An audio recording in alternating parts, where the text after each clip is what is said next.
ให้เอาเทปออกกันเลยจะอย่างเดี๋ยวต่อไปพระอาจารย์จะทำเองตัดเองจะเอาเทปใส่เองอย่างเองที่เจ้าหน้าที่เขาบ่ว่างเนาะคำว่าคืนเขามีการมีงานมีอย่างกันเขาเอาเพลงออกอ่ะเจ้ามาเป็นหยังเดี๋ยวพระอาจารย์จะไปถอยมา ไปถอยมาสักเครื่องหนึ่งกันเดี๋ยวฉลองอันปิดก็ปิดวัดฉลองได้อันมือถือใหม่นะครับดีเหมือนกันนะก็ฉลองนะบอกให้เดินฉลองไม่นะแต่กะบางทีคืออย่างระหว่างเนาะตีอันก้มนั่นนะเขียนให้แม่ด้วยเด้อเจ้าได้กะเขียนที่ได้เขียนจื่อแล้วก็วันเดือนปีเกิดถ้ามีวันเดือนปีเกิดเขียนกระจื่อก็ได้อันได้ฮู้ว่าเฮาได้ทำน้อมถวายเป็นพุทธบูชาชีวิตจะได้สว่างไสวอีกอ่ะให้แม่นี่เป็นอันเรียนพุทธจีวันที่15เกิดวันเสาร์เขียนมาอยู่อันหันเพ็ญศรีส่งมาให้อยู่เดี๋ยวพระอาจารย์พร้อมกำหนึ่งเนาะอีมาเมียปึงแปะปึงมานะได้โดยจะได้หว่ามกำนะแม่น้อเจ้าสาธุพระอาจารย์น่ะเขียนให้แม่นะเจ้ามันเป็นกำลังใจเด้อเจ้าแม่ติ๋มบ้านอุโมงค์ข้าพเจ้าเจ้าท่านอาจารย์เจ้าก็เหมือนเราไม่ได้ยินเหมือนละอีเจ้าอันนี้ฟังจากอันฝ่ายหินกะเจ้าขึ้นไปหินเจ้าชัดเจนดีเนอะสาธุต้องขอบคุณอาจารย์พระครูสมุวิสุวัตเนาะเจ้าเป็นกำลังใจให้ท่านด้วยเนอะสาธุชัดเจนนี่แหละไหมล่ะเจ้าชัดเจนดีเจ้าขอบคุณจัดหลายเราไม่ยินเสียงท่านออกเนาะก็อย่างที่พระอาจารย์อุ้ยเสมอนะก็ว่าอันบางทีเปิดบัดได้ลิงรายการของพระอาจารย์เข้าคลื่นสีขาวซึ่งโดยปกติเนี่ยก็มีครูบาอาจารย์เปิดออกรายการประจำอยู่แล้วเนี่ยเนาะก็เป็นยังเองเนี่ยเพราะว่าอันพระภิกษุสงฆ์ครูบาอาจารย์น่ากับแบ่งกันออกแบ่งกันจ้านะเจ้าฟังทุกตนทุกองค์นะเจ้าดีละเจ้าแม่ติ๋มจึงเป็นกำลังใจให้ท่านด้วยเนอะสาธุแม่ติ๋มสาธุเจ้าสาธุเจ้าสถาดีครับฟังพระอาจารย์ฝ่ายหินทักทายกันมาด้วยเนอะจะได้หัวให้ฟังอยู่ที่ไหนตั้งใดฮะแม่น้อยไปสวดมนต์มาแล้วเจ้าไปสวดมนต์นะแต่คืนแม่อันฟังแม่ว่าวันนี้ไทยตัวจริงตัวคืนเทปยาวอย่างก็ซิงยาวกันเลยกับโจ๊กไปมีอย่างสักอย่างเลยแสดงว่าเจ้าหน้าที่อันติดงานเนี่ยจะบางทีมันเกาะงานการเขาเลยบ่ได้ตัดอย่างนี้เนี่ยพระอาจารย์ไปงานเตียนหลวงปู่อะไรเจ้าวัดบุญยวาสเจ้าเจ้าเนี่ยไปท้องวัดมาก็ไปฟ้องเขาหาเดี๋ยวเนี่ยไปหนูวันเนี่ยไป2ช่วงเนาะช่วงเจ้าก็ไปทำบุญครบ50 วันแล้วก็ฉันเพลแล้วก็หลดไปปุ่นไปทำงานติมจรอปิกวัดแล้วบะแรงกับไปรวมงานบ่คืนแหมอีเนี่ยแต่คืนนี้ก็เลยบ่ได้ออกรายการสดสักกัมเจ้าตึงได้อย่างเนาะถ้าว่าตู้เจ้าถ้าว่าในออกสถานเนาะตึงนี่เพชรจำให้งานขาวดำนะติดกันนี่เจ้าเสียไปแล้วโซบไปยังซบนี่มันผูกกระดาเราเจ้าก็เนี่ยยี่เนี่ยมันเนาะก็คนเกิดไปตายก็ตายไปนี่เองมันน่ะใครจะไปใครตายใครจะไปพึ่งใครพึ่งใครตายเนาะมันตื้อเหมือนไว้ถ้าคนน่ะเหมือนว่าแบบนี้ล่ะพยายามมัจจุราชนี่ธรรมดาที่ไหนเจ้าก็เป็นไปตามนั่นขอเพียงแค่ว่าช่วงที่เฮายังมีชีวิตอยู่มีกำลังกายอยู่มีกำลังใจอยู่นี่ก็ทำคุณงามความดีของเฮาตามกำลังเฮานี่ล่ะเนาะเจ้าบ่เศร้าหมองบ่มวนหมองบ่ไปหยังกับไผบ่หยังกับไผบ่กึดบ่หยังบ่โศกบ่เศร้าบ่หยังสักอย่างถูกต้องมันจะไปเสียเวลาเป็นหยังปล่มปเหลือเนาะ เจ้าสนใจสักอย่างแม่ไปทำวัดเนี่ยไปในกับไปเนี่ยมาถึงมาคิดเนี่ยสักอย่าง มันจะ สบายใจเจ้ามันจะถูกใจกูคนตึมมิเจ้าคนชอบกะถ้าคนชอบเนี่ยบดีจะได้มันก็ถึงชมกันขนาดนะดีจะอ่านดีจะอีคนมันชอบเนาะคนมันจังกันในทำดีจะได้มันก็ตึมหันมันตึมดีเนี่ยเจ้าเป็นธรรมชาติคนทำดีนี่เป็นยังไงก็คือจะดีอยู่อย่างเดียวอันนับแม่น่ะคนทำเนี่ยเพิ่มจะกลัวอย่างงั้นสบายใจปั๊บไปตามนั้นใจถูกอกจุกใจแม่นี่ละดีละถือว่าคุ้มละเนาะที่มาพบพระพุทธศาสนามีโอกาสได้ฟังธรรมที่วันเข้าพรรษาน่ะสู้เจ้าขับออกเลยจบโอ้นี่เข้าทางกันมาขาดสักศีลนะเจ้าดีมากสาธุแม่น้อยสาธุเจ้าไว้สาเนอมีกำลังใจเนออาจารย์เนอเจ้าสาธุเจ้าแม่มาไลเจ้าไปสาเจ้าพระอาจารย์เจ้าโยมแม่ก็นั่งฟังทุกวันนะพระอาจารย์เจ้าจะขึ้นก็เป็นเพลงเนาะกะเป็นเพลงอีกเป็นเพลงโยมแม่ก็ร้องฟังไม่กันนะเพลงได้แค่ยังเขาจะเป็นหนอจากต้นไม้เขาเป็นเทพกะดีเหมือนกันได้เนาะเจ้าที่เอ๊ะมันจะมีความสุขใจดิเจ้ามีความสุขใจดิเขาไปคาดหวังอย่างกับเจียได้เขาไปรู้ตลกมาโยมแม่ใครหัวคนเดียวเนี่ยก็อยู่เนี่ยไหวจะแท้ไปเจเนี่ยยังได้จังหอยก็ได้เนาะแม่น่ะจะไปขาดหวังอย่างหลายขาดหวังได้ก็อย่างที่เป็นหวานนะบ้านโยมแม่กันเนี่ยเนี่ยแปลงดอกของแต่งดอกที่ปุ่นจากการกระถินพระปานอย่างนั้นถ้าเป็นหอมตะปุ่นกันนี้นะตะปุ่นใช่ไหมอาจารย์อย่างนี้ก็มีความสุขแบบหนึ่งนะเจ้าเนาะถูกต้องมันมีอย่างอ่ะมันสุดท้ายมันก็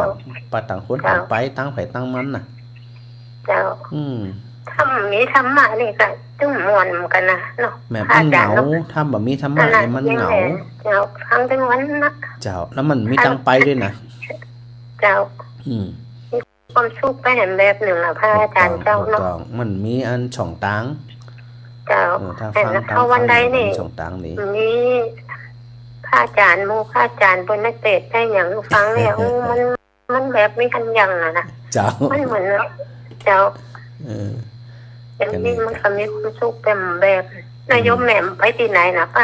ยมแหม่มชอบไปไหนถ้าไปมันอย่างมันไม่กระเหลี่ยงกระเล้าอย่างพวกโยมแม่ให้ดูอย่างนี้เนี่ยธรรมดาอันน่ะอย่างคนหลายกันนี่หมักคนหมักความบางทีนะแม่ละเจ้าก็ดีปั๊บไปคนเดียวสันเตียก็เอาธรรมะเอาหนังสือพระอาจารย์มาอ่าน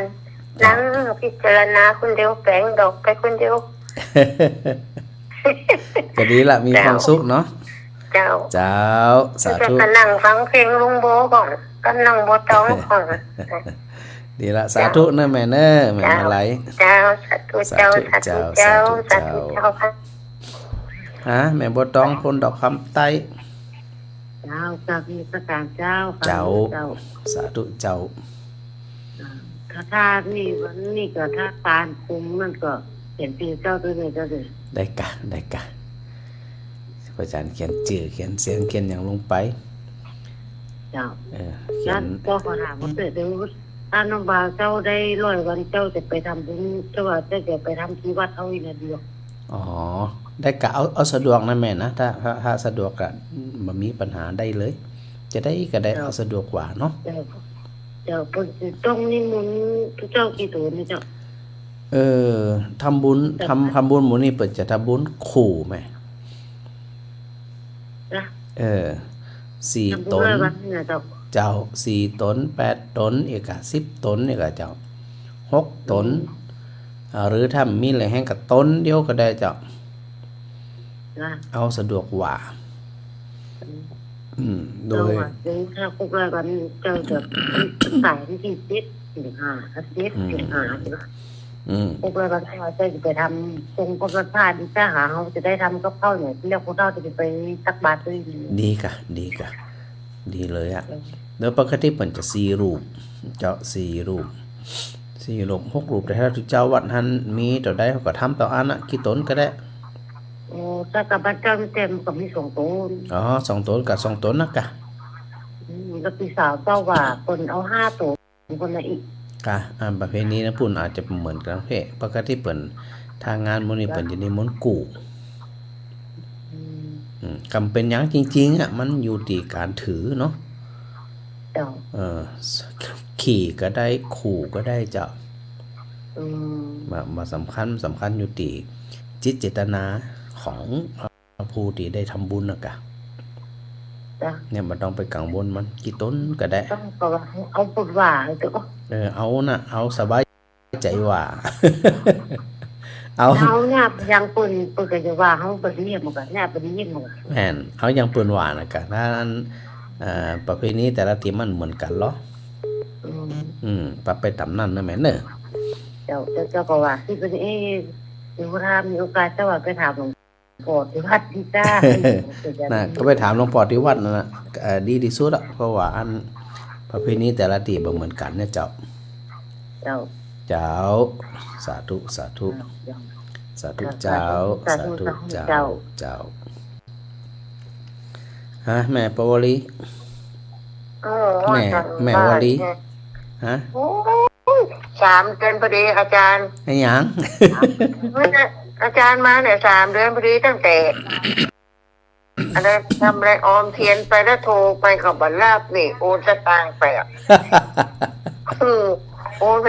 3 เตือกับบัลลาบ3 เตือแล้วก็เพิ่งเจอกันเนี่ย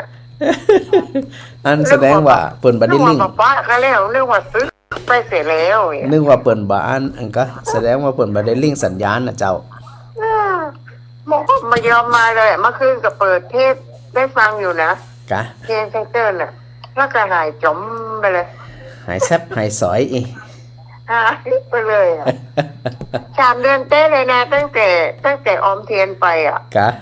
3 เดือนเต็มเลยอ่ะมาเจออาจารย์อ่ะโอ้โหอาจารย์นี่ไม่ยอมมาหาญาติโยมทางเพเลยอ่ะขึ้นอยู่กับอันสถานีวิทยุแต่ละตีเป็นจะลิงก์สัญญาณนะเจ้ามานะลำปางมานะแต่ไม่รู้สนไหนมาเคยมาอยู่คือมันมีบางรูปนะครูบาอาจารย์บางรูปบางสนมาบางองค์อ่ะใช่มาอยู่แต่ไม่ใช่อาจารย์วรวิทย์ไม่ใช่จ้ะเพราะว่าไม่ใช่แน่นอนคือพระอาจารย์คิดอย่างนี้อันนี้ตัวจริงเสียงจริงถูกต้องคือพระอาจารย์คิดอย่างนี้นะก็โอนไปนะโอนไปแล้วก็โทรไปหาอาจารย์3 รอบโอ้อาจารย์กับบัลลับก็หายแซ่บอีกหายแซ่บหายชอยไปไหนก็บอกสอยป้าหรือเจ้าหายทุกสถานศึกษาบดีไป3 เดือนจริงๆนะตั้งแต่นั้นนะคุณจะปะกันเนี่ยนะสถานศึกษาจุเจ้าบดีอ่ะอาจารย์ทำได้ดีเนาะสบายดีตกตึงวันนะเจ้าโอ้ที่นี่ตกทั้งวันทั้งคืนนะชุ่มฉ่ำเลยอ่ะอันนี้ก็ชุ่มฉ่ำกันนะเย็นสบายเจ้าชุ่มฉ่ำสบายดีอยู่ประเภทนะสบายดีจ้าไม่ได้ไปไหนมันชุ่มฉ่ำล้ำไปน่ะก็ดีละมันไปมาเมินละยั่งอยู่ห้องนี่เนี่ยดีละแต่ชัดเจนดีเนาะสบายดีเจ้าเดือนเต็มเจ้า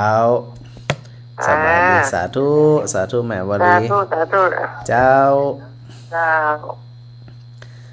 แม่วลีปั่นจากสันซ้ายเนาะแสดงว่าวันนี้สถานีวัดฝ่ายหินเนาะ104.5เนาะได้เชื่อมสัญญาณไปนะที่พระอาจารย์ได้อู้อยู่เสมอนะว่าบางทีเนี่ยตังคลื่นสีขาวผ่องตังอันคลื่นของวัดฝ่ายหินผ่องเปิ่นเกาะลิงไปเนาะทีนี้ในส่วนของรายการของพระอาจารย์เมื่อคืนเนี่ยก่อนแล้วแต่ที่อันสถานีนั่นๆเป็นสะดวกเนาะโดยปกติพระอาจารย์ก็จะมีคติอยู่ที่ว่าถ้าเปิ่นสะดวกลิงเปิ่นก็ลิงเนาะถ้าเปิ่นบ่สะดวกลิงกำเป็นหยังนะฮะที่พระอาจารย์ได้มันน่ะนะว่า ครูบาอาจารย์ที่เปิ่นจะออกรายการซึ่งโดยปกติเนี่ยเปิ่นก็ออกรายการของเปิ่นอยู่แล้วเนาะก่อนหน้านั้นก่อนที่พระอาจารย์จะออกรายการเนี่ยของ6.5 เมกะเฮิรตซ์หลักๆก็มีอาจารย์มหาสมชาติออกนะพอจากนั้นพระอาจารย์ก็เข้ามาดูแลแล้วพระอาจารย์ก็ออก2 ทุ่มถึง4 ทุ่มนี่นะก็ถือว่าเป็นการจุดประกายเนาะศรัทธาเนาะในการที่ประสงค์องค์เจ้าที่เปิ่นได้ออกเผยแพร่ซึ่งคลื่นสีขาวเปิ่นก็ออกของเปิ่นปกติของเปิ่นอยู่แล้วครูบาอาจารย์ที่เก่ง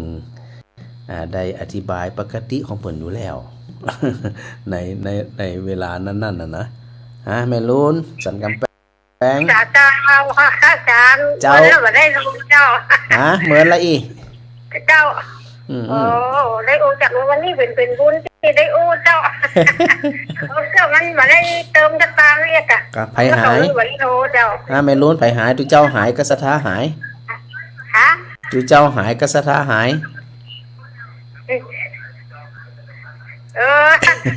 เจ้านะครับไม่ได้โทรเจ้าแต่ได้ฟังแล้วไม่ได้โทรเจ้าเจ้าก็ดีแล้วกันได้เกิดกับไม่ได้เติมสตางค์กรรมเราเลยไม่ได้โทรเนี่ยเนาะโอ้ลืมอาจารย์ออกลืมเติมสตางค์ไว้ไม่ได้โทรเนาะโทรศัพท์นี่ก็หูคิงนี้แตะนะแม่เนาะสบายดีเนาะเจ้าพระอาจารย์นะสบายดีเจ้าคันถ้าไผดูFacebook จะหันหน้าตาว่าสบายดีเจ้าสาธุแม่ลุนสาธุเจ้ากำลังใจนะเจ้าสถาสันกำแพงไผที่ฟังอันจากคลื่น104.5ของวัดฝ่ายหินเนาะฟังอยู่ก็ถ้าสะดวกนะก็ทักทายพระอาจารย์มาได้เลยเนาะแม่สีเขื่อนยางเจ้าพระอาจารย์เจ้าพระอาจารย์เจ้าสาธุนี่เป็นเพลงออกเลยกะไปคืนเป็นดีจะได้สลับซับเปลี่ยนอารมณ์สถาผ่องพระอาจารย์ติดงานวัดบุญญวามาจำนำก็เจ้าว่าจะโปรดไปจำนำจะไปถอยอันเนี่ยก็โทรศัพท์มาแหมตัวหนึ่งมาเปิดอันเทพอีเนี่ยเดี๋ยวโบสถ์ไปจำนำก่อน ก็ที่พระอาจารย์หวานนะครับมันประชอบตรงที่ว่ามันพวก2 เรื่องมันนักนะมันเป็นภาระผมหูคิดจะได้มันพระอาจารย์ก็มองเป็นภาระนะแต่ถ้ามันจำเป็นก็เป็นยัง ก็ปรับไปตามนั้นพระอาจารย์ไม่ได้ฟังพออันวันใดที่เป็นเทพขนาดเทพตัวเก่าเนี่ยก็ยังมีโอกาสได้ฟังอ่ะเจ้าดังนั้นพระอาจารย์ไปวัดบุญยวาทนะครับเขาดำเจ้าพระอาจารย์ไปวัดบุญยวาททุกวันจันทร์นะเจ้าถ้าบัดติดการติดงั้นอย่างเป็นแต่เป็นว่าพระอาจารย์ก็จะไปทุกคืนนะเจ้าถ้าบัดติดอย่างนั้นนะถ้าติดกันแล้วไปกันเนี่ยจะได้มาเนาะปรับไปตามนั้นรับในฮั่นเขาพระอาจารย์ถึงว่าเนี่ยสุดท้ายเนี่ยมาทำบุญไว้ตักแตะนักว่าทำบุญไว้ดีรู้อีเนี่ยฟังทำไปรับไปสบายใจเนี่ยนะคนทำบุญมาดีบนว่านะทำบุญเนี่ยทำตั้งแต่อายุ10 ปลายละเจ้าพ่อแม่ตายละตั้งแต่อายุ12ก็ทำมาตลอดอีกก็ตายอายุ12แม่ตายอายุ14เนาะเจ้า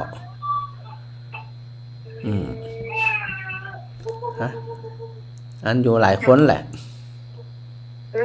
หลานเป็นอยู่บ้านข้างน่ะเป็นเสียงดังเนี่ยลูกคนหลายลูกมันเป็นอย่างธรรมดาแม่ก็สบายดีเนาะอย่างแม่นี่เอาคนเดียวตายละไปพุ่นเนาะสบายใจเนาะก็ดีกะอันหาโอกาสสวดมนต์ไหว้พระฟังเจ้าปฏิบัติทำไปดูจิตไปเดี๋ยววันหลังตัวเจ้าจะรับละสถาของเด้อเจ้าสาธุแม่ เจ้าสาธุ เจ้า เจ้า สาธุเจ้า เจ้า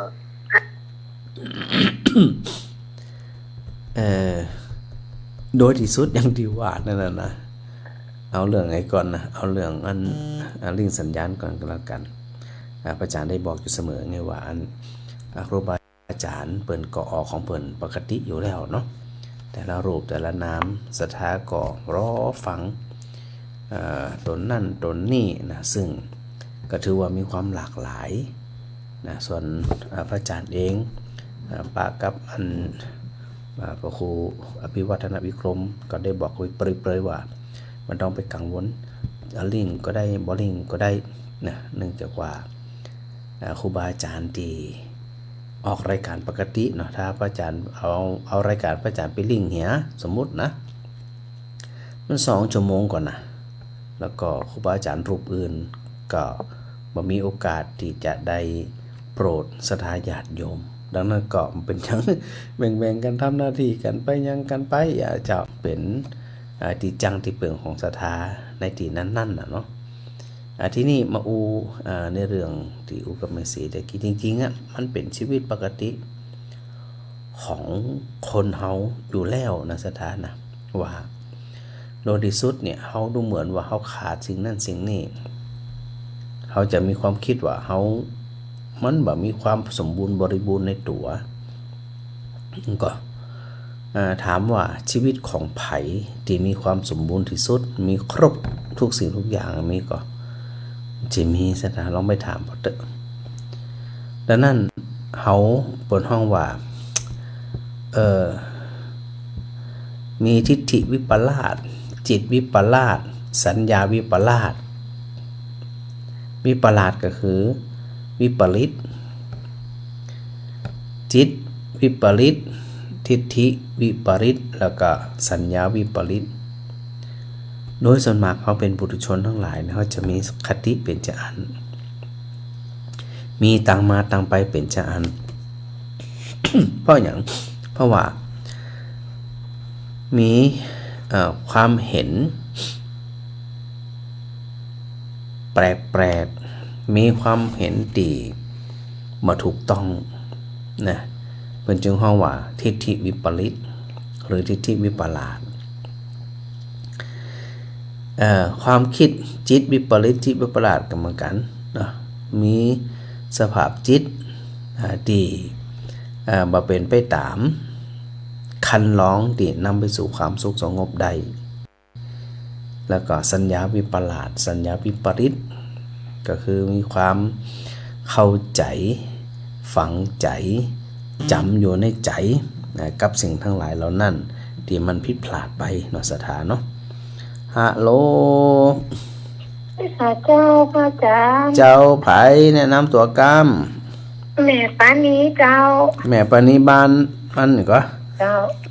บ้านก็บ้านห้วยหีเบอร์นี่จะได้พระอาจารย์นั้นบ่ได้เมมไว้กะอ๋อเบอร์นี่สงสัยจะเบอร์ใหม่ของเจ้าเลยเจ้าอ๋อแม่ปราณีมันเปลี่ยนชิ้นใหม่เจ้าอ๋อโอเคพระอาจารย์แสดงว่าพระอาจารย์บ่ได้เมมไว้ชัดเจนดีกว่าแม่เจ้าชัดเจนเจ้าอ๋อฟังพระอาจารย์จะไปวัดไหลรัศมีธรรมก็มันได้วันที่19อ่ะเจ้าเพิ่นมีงานอย่างไรกฐินน่ะได้ลิมนต์เลยอ๋อมาถึงกันเจ้าพระอาจารย์ก็มี19เหมือนกันวัดศรีไตรภูมินี่19วันอาทิตย์ที่19เหมือนกันเจ้าอ๋อก็ว่าจะไปกันนี่แหละแล้วก็ว่าจะฝากเอาผมไปตอนพระอาจารย์ก็มีที่19เจ้าแม่นะวันที่19เหมือนกันแม่ปานี้เจ้าก็โชคของเจ้าของเทศวันที่9คืนอ๋อก็ส่วนมากมันก็จะตรงกันนะเนาะเนื่องจากว่าเทศกาลกฐินกับเพียงแค่เดือนเดียวเขาเป็นอย่างเดียวได้เนี่ยจะได้กำลังมีโอกาสได้ไปอยู่จะไปเอาโคมไฟได้เลยมาเป็นเจ้าโคมไฟสาธุแม่ปานีเจ้าสาธุเจ้าทีนี้เขาก็ต้องเข้ามาสู่ ความเข้าใจว่าณจะใดเมื่อหึงมันวิปริตเมื่อหึงมันวิปลาสนะคำนี้พระพุทธเจ้าได้ทรงแสดงไว้เนาะทรงแสดงไว้ว่าหมู่เฮาทั้งหลายเนี่ยมีความคิดกามีอย่างกาเนี่ยที่มันบ่ใจเนาะที่มันบ่ถูกที่มันบ่ต้องเนี่ยมันก็เลยแปรสภาพนะแปรสภาพของความคิดต่างๆเนี่ยบ่เป็นไปตามที่ควรจะเป็นพอบ่เป็นไปตามที่ควรจะเป็นไปมาๆเฮาก็ถูกหลอกนะเฮาถูกหลอกว่ามันต้องเป็นจะอันมันต้องเป็นจะอีไอที่เฮาบอกว่ามันจะต้องเป็นจะอันจะอีนั่นแหละแสดงว่าเฮาเนี่ยได้ฝังจิตฝังใจมาในลักษณะใดถ้าบ่จะอันเนี่ยเฮาถ้าหากเฮาบ่ได้พิจารณาเป็นแต้เป็นว่านี่นะเขาก็จะเป็นเปิ้นเฮาว่าเป็นธาตุเนาะเป็นธาตุที่อันหลงระเริงมาตลอดนี่นะเขาจะมีลักษณะเป็นจะอัน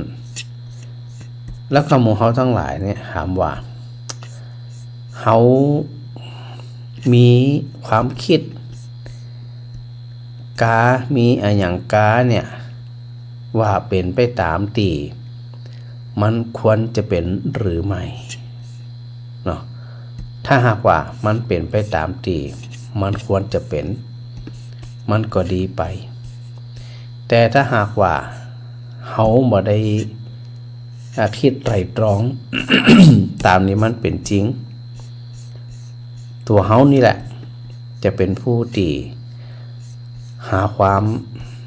สุขสงบบ่ได้แล้วก็หาข้อเท็จจริงนะหาข้อเท็จจริงที่มันตรงที่มันถูกมันตรงเนี่ยบ่ได้เพราะอย่างเพราะหมู่เฮาทั้งหลายเนี่ยบ่ได้พิจารณาใส่ใจตามที่มันเป็นอยู่เนาะดังนั้นก็จะต้องใส่ใจเป็นพิเศษสถานะ เจ้าแม่พร สาธุเจ้าแม่พรของห้าเจ้าวัดอย่างก็วัดหยังวัดศรีไตรภูมิวัดที่มหาอยู่นะวัดเนี่ยก็วัดศรีไตรภูมิศรีวิจัยวัดศรีไตรภูมิถ้าศรีไตรภูมิไปทางใดนะ มาตังเส้นหลวงปอเกษมเพ่แม่จะลูกบ่าวว่าจะไปวันที่19อย่างวันที่19จะวันที่19เป็นไปตอนใดกะมาอันก่อนตอนเลยกะสัก9 โมงกะ8 โมงเกิน9 โมงเลยกะแม่เจ้านั่นเนาะเจ้าลูกบ่าวว่าจะไปแม่มาเลยเจ้าลูกบ่าวจะไปเนี่ยลูกบ่าวว่าถามเพิ่นแล้ววัดหยังเป็นอยู่นะศรีไตรภูมิเจ้านิคมเขต13เจ้าเนาะได้บอกได้เลยเสียงชัดเจนนี่นะแม่แล้ววันนี้แหละชัดเจนดีชัดเจนจังวันจะคืนฟังแบบนี้ก็เพลงจังก็อาจารย์ไปนะจ๊ะฟังวันสบายอาจารย์เอ้ยไปใจได้หมดแบบนี้นะดีมาก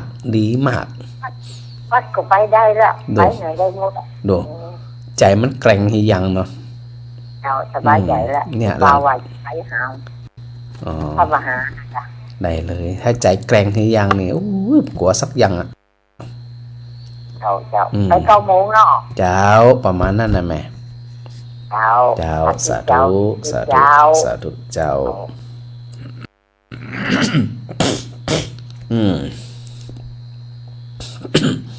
ตะกี้พูดถึงวิปลาสเนาะเปิ่นอันวางไว้ดีในลักษณะถ้าเป็นวิปลาส3ซึ่งเวลาเฮามักจะใจกรรมว่าวิปริตนะวิปริตก็คือ มันบ่ใจสิ่งที่มันควรเป็นควรมีควรทำอ่ะ วิปริตคนนี้มันวิปริตความคิดวิปริตนี่แน่มนุษย์เปิดมันยะแต่มันยะเห็นนะเราก็เปิดวางไว้อยู่3ประการถ้าเป็นวิปลาสนี่นะเปิดว่าสัญญาวิปลาสอันตัวที่1นะสถานะสัญญาวิปลาส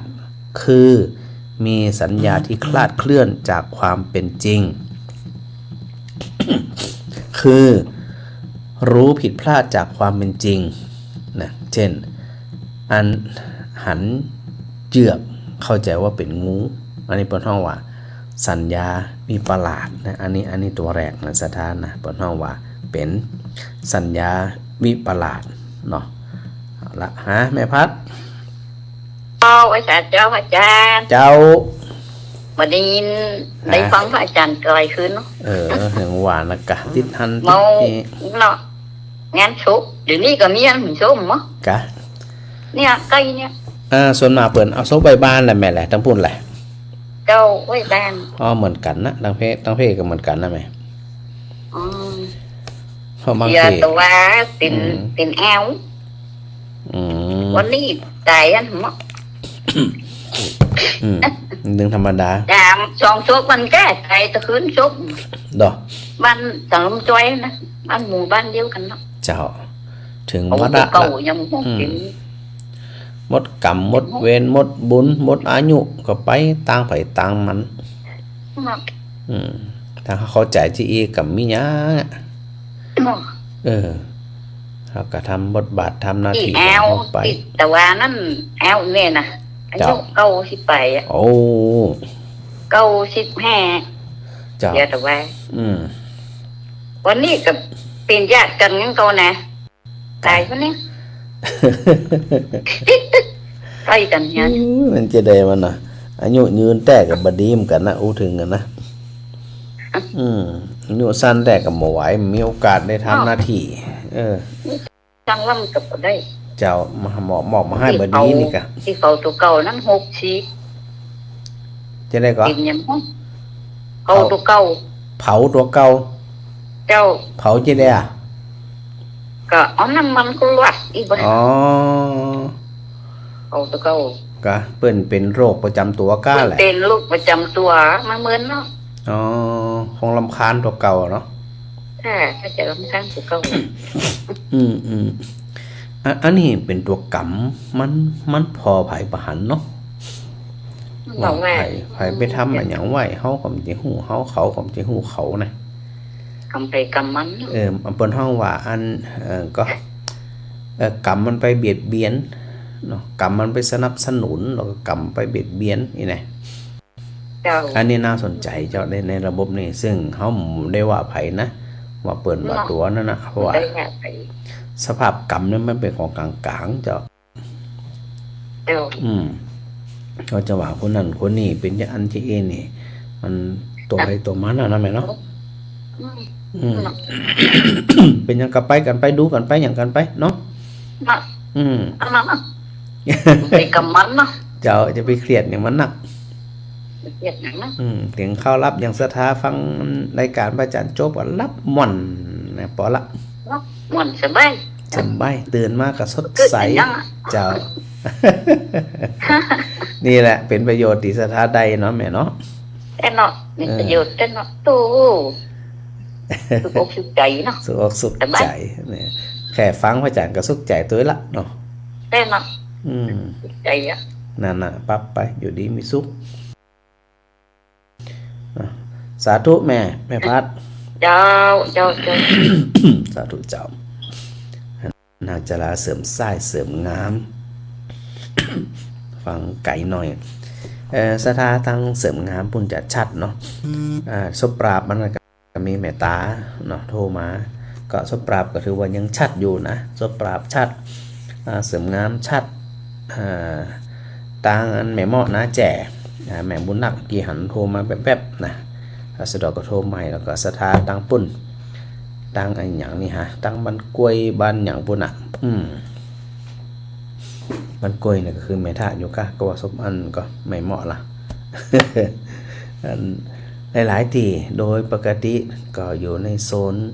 กลางๆเนาะตีคลื่นสถานีวิทยุของวิทยุส่งนครลำปางส่งถึงได้นะในเขตอำเภอเมืองแม่ทะเกาะขาซบปราบเสริมงามเนี่ยเห็นไหมอยากะแล้วก็อันเมืองปานบางตีห้างชัดห้างชัดแห่งอำเภอหนึ่งอันนี้เปิดเกาะได้ยินชัดอยู่เนาะทีนี้มาตัวที่2คือกี้สัญญาวิปลาสตัวที่2บนห้องว่าจิตตวิปลาสก็คือจิตวิปลาส จิตวิปลาสก็คือคิดผิดจากความเป็นจริงเนาะอันหันตุกว่าเป็นสุขหันสุขว่าเป็นตุกอีนะอันนี้เป็นห้องว่าจิตวิปลาสนะสถานะแม่บุญนัก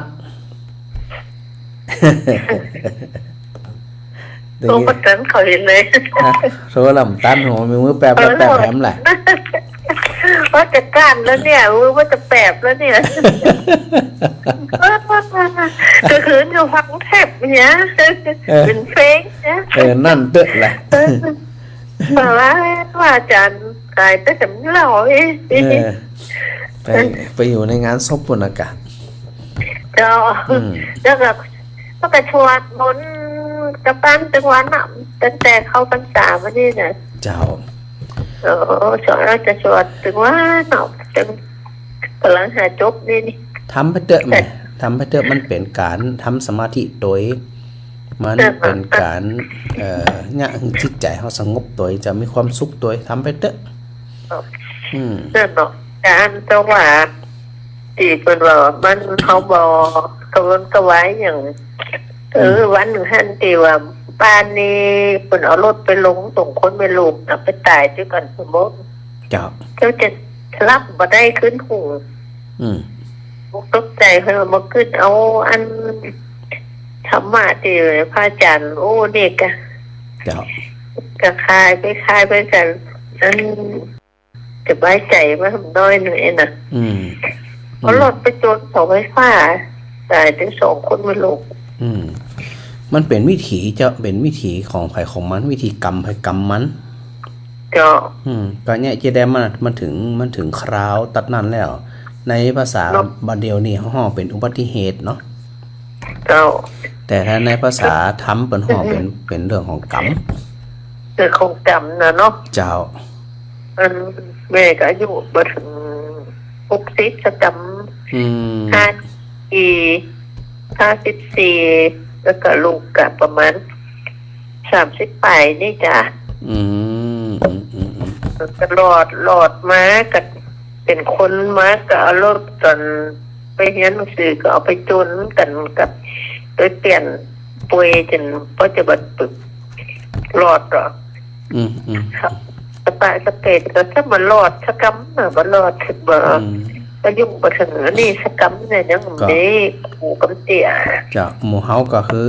เกิดเพียงแค่ว่าอันก็แสดงความเสียใจตัวแค่นั้นเต็มที่อ่ะจ้ะนอกนั้นก็บ่ช่วยกันจะได้อ่ะบอกแล้วก็คนบ้านนี่ไปจนขาหักขาแล้วก็ไปย่ำปอเป็นม้าเจ้ะนะฝอยน่องนั่นนะแล้วก็มีลูกมียิงคนไปจ่ายคนเป็นตัดขาประมาณมันออกเปิดมาคือเผาเนาะโรงพยาบาลศูนย์แล้วเนาะเจ้าประกาศเปิดกันคือปิกตัดขาไม่ตัดขาไปอย่างข้างดูแล้วมัดต่อเจ้าก็ว่าตั้งยังตะกอนนี่จะขึ้นแล้วติดหูติดตาเนาะเพื่อมาเดียวฟังอาจารย์อย่างนี้เจ้าก็คลายไปบ่ได้ขึ้นอย่างบ่ติดใจอย่างไอ้นั่นมันมีอย่างติดใจเจ้าโดยที่สุดเนี่ยมันเป็นวิถีของไผของมันแต่ว่าบ่มีไผอยากให้ไผเป็นอยู่แล้วแต่ว่าโดยที่สุดแต่พอมันเป็นขึ้นมาแล้วเนี่ยถามว่าเฮาคิดหนักไปเฮาช่วยเขาได้ก็เขาช่วยมันได้อยู่ดีตัวเก่าได้เนาะเจ้าแล้วน่ะก็ได้แต่ใจบักทิ้งกันตัวเจ้าได้แต่แสดงความเสียใจตัวแค่นั้นน่ะโดยที่สุดแล้วเนาะเฮาฮู้จะช่วยกันจะได้อ่ะเจ้าแล้วตั้งแต่ว่าเข้าพรรษานี่เจ้าก็ถือศีลแปดยังอันนั่นเนาะวันป่าเด็กจะบ่กินข้าวแลงนะย่ำเลย สวดบยักบยักก็เป็นเจ้าไปจะยากมันจะวันปกตินี่ยากนะฮะถึงเวลามันก็ยาก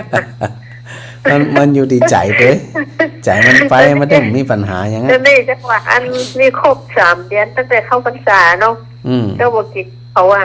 โอ้เจ้าหาผอมนะก็มันยากคนเดียวมันนอเจ้าก็อาจตั้งปฏิฐานตั้งอธิษฐานต่อหน้าพระเจ้าอ่ะถ้าทำได้นั่นก็ขอให้เป็นบุญบ่มีใจยากไอ้น่ะตึ้งข้าวต้มข้าวนมอย่างกระบอกกินไอ้น่ะลูกจะกองนึงแต่แล้วก็ต้องเข้าในห้องเจ้าก็ชวนบุญที่ก็ถึง3 เดือนนี่นะจ้ะก็จะต่อนี่จะต่อไปทำถึงเดือนนี่ดับไอ้เดือนน่ะตุลาเอาเหมาะสมเลยเนี่ยเอาเหมาะสมเอามันมีความสู้ตามมาตรฐานนั่นเนี่ยจะเป็นผลดีก็เจ้ามันเป็นผลดีหลายด้านเจ้าผลดีหลายด้านด้านหนึ่งอย่างพอได้เป็นเกิดเป็นเดียนน้ำเดียวนี่เจ้าเดินได้ของเราอ่ะโอ้ยเก่งนี่แสดงว่าบ่จิตใจอาจหารฮึกเหิมแต่อินนะบ่หวาดวันเจ็บก็เจ็บไปเฮารักษาก็รักษาไปใจบ่ท้อแท้อีนี่เก่งรู้นี่บ่ท้อแท้เจ้ากับใจตัวเก่าตัวอดไปเดินไปไหนได้เดี๋ยวเจ้าออกบ้านไปไหนได้ของเราเดียวน่ะดูโอ้ยธรรมดานี่นะเจ้าเดี๋ยวเป็นกำลังใจจะโทรหาอาจารย์นะแกมันมาได้บัดนั้นเขาบูบันรอไลน์เนาะเจ้าโทรตอนซับบัดนั้นเป็นเจ้าจะได้กันอยู่ดีมีสุขเด้อแม่บุญนักจะสาธุฟังตัวเจ้าน่ะลูกโอ๊กอ่ะเดี๋ยวเจ้ามา4 โมงฟังเจ้าดีละเอาทำเป็นดีเปิ่งเน้อเจ้าสาธุเอาพระอาจารย์เจ้าที่กำลังใจได้เจ้าสาธุเดี๋ยวจากนี้ไปเนาะสถาโทรมาพระจันทร์ขออนุญาตมารับสายเตือนหนึ่งเดี๋ยวจะได้ในเรื่องของที่หมู่เฮาทั้งหลายจะปากันคิดพิจารณาต่างๆเนาะเวลาเฮา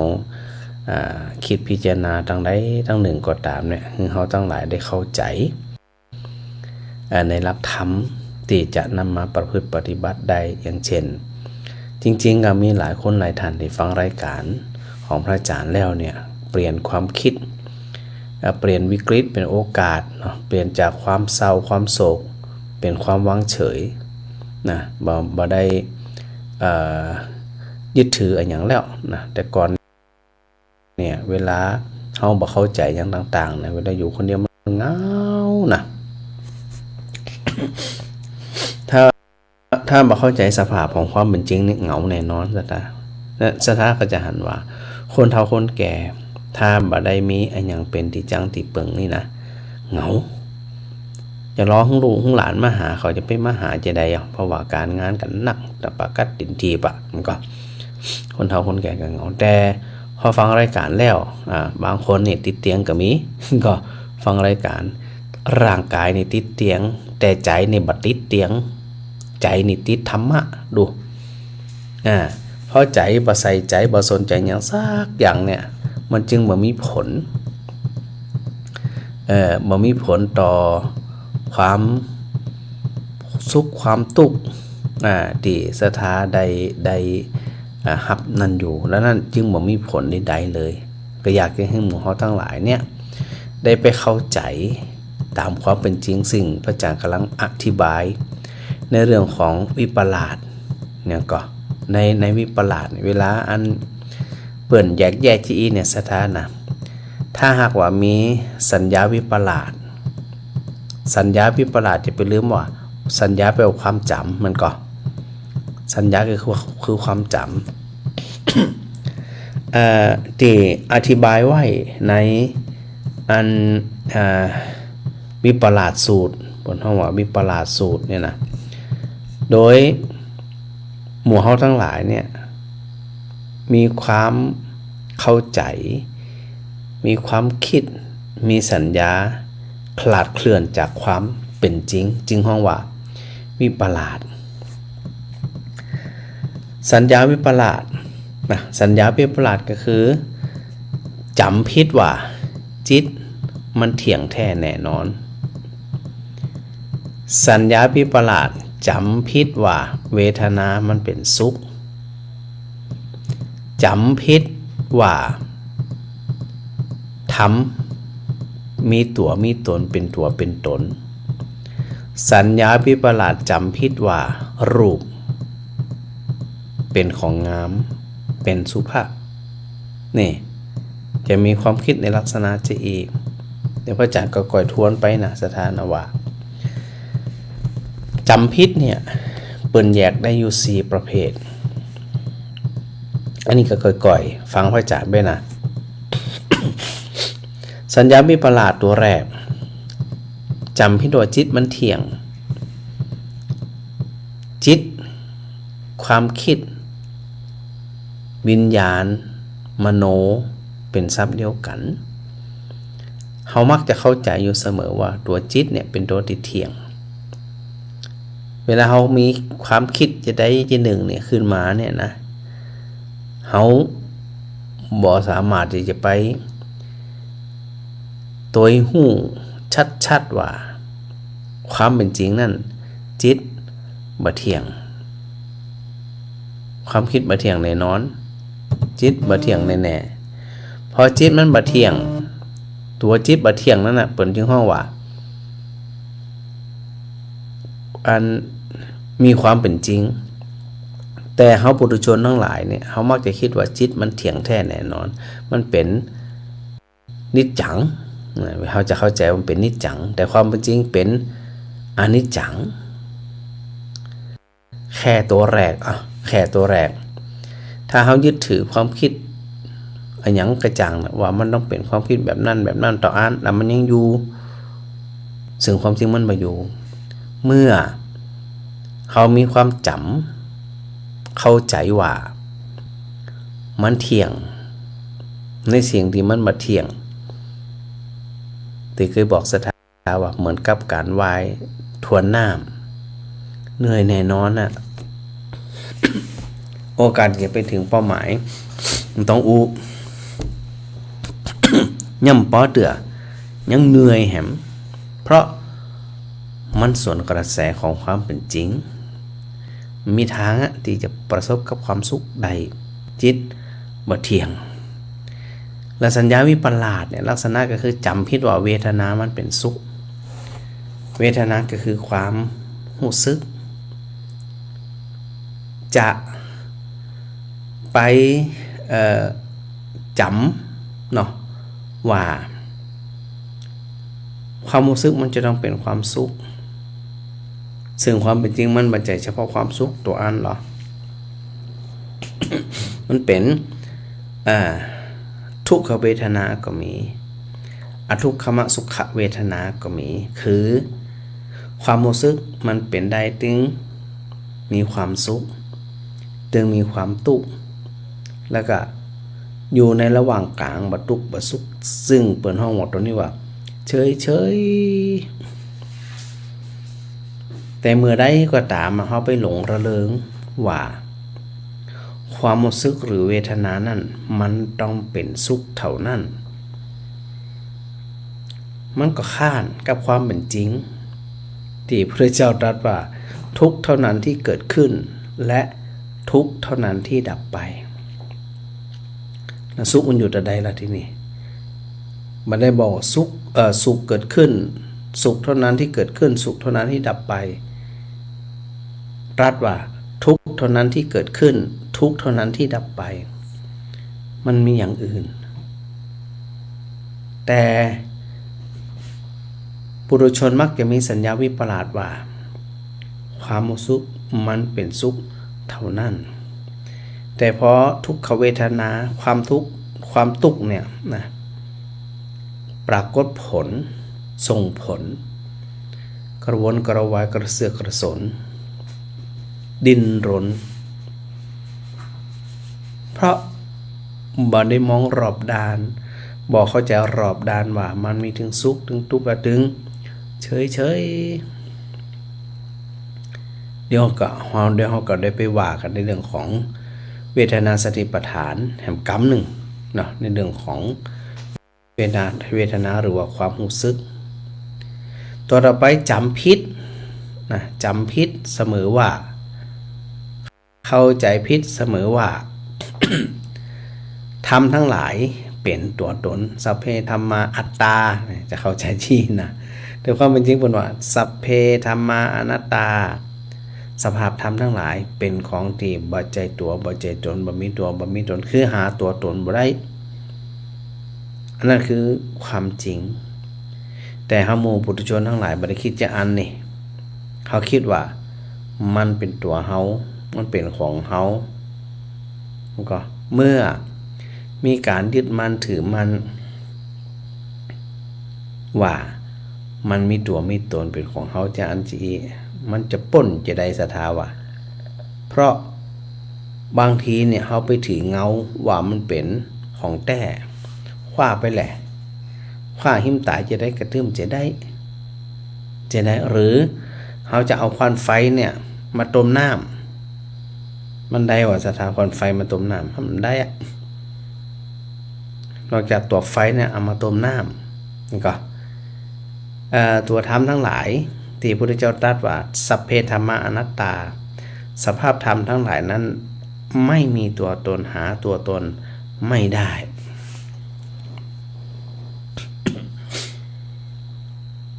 เมื่อสภาพธรรมปรากฏ ว่ามันบ่มีตัวมีตนสรุปแล้วเฮามีสัญญาวิปลาสก็คือไปจำว่ามันมีตัวมีตนไผทุกเฮานี่แหละทุกแล้วก็สัญญาวิปลาสแห่งข้อหนึ่งก็จำผิดว่ารูปร่างเป็นของงดงามหันของสุภะหันของอสุภะเป็นของสุภะนั่นหมายความว่าเห็นของบ่งามทึกทักว่าเป็นของงาม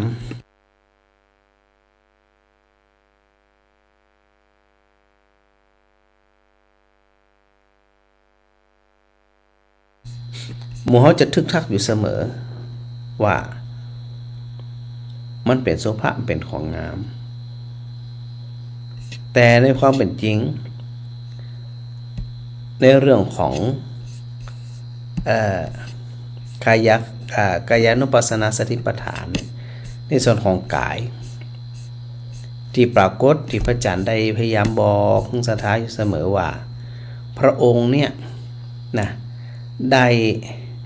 ทรงตรัสอยู่เสมอว่ารูปร่างกายประกอบด้วยธาตุดินธาตุน้ำธาตุไฟธาตุลมประกอบด้วยอย่างแฮมประกอบด้วย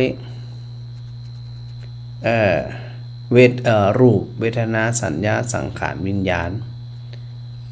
ตัวรูปซึ่งสัมผัสได้เป็นเนื้อเป็นหนังเป็นอย่างมู้เนี่ยนะไอตัวสุภะกับอสุภะเนี่ยมันตรงกันข้ามอยู่แล้วสุภะก็คืองามอสุภะก็คือบ่งามที่มันฆ่ากัน1วันโหดกัน1วันมืดกัน1วันเนี่ยเพราะไปเห็นสิ่งที่ไม่งามว่างามพอมันไปหลงขี้อีแล้วกูบ่กลับล่ะฆ่ากันได้ก็จะฆ่าโคตรกันได้ก็จะโคตรอาฆาตกันได้ก็จะอาฆาตจองเว้นกันได้ก็จะจองเว้นเพราะมันเห็นพิษจากสิ่งที่บ่งามหันว่างาม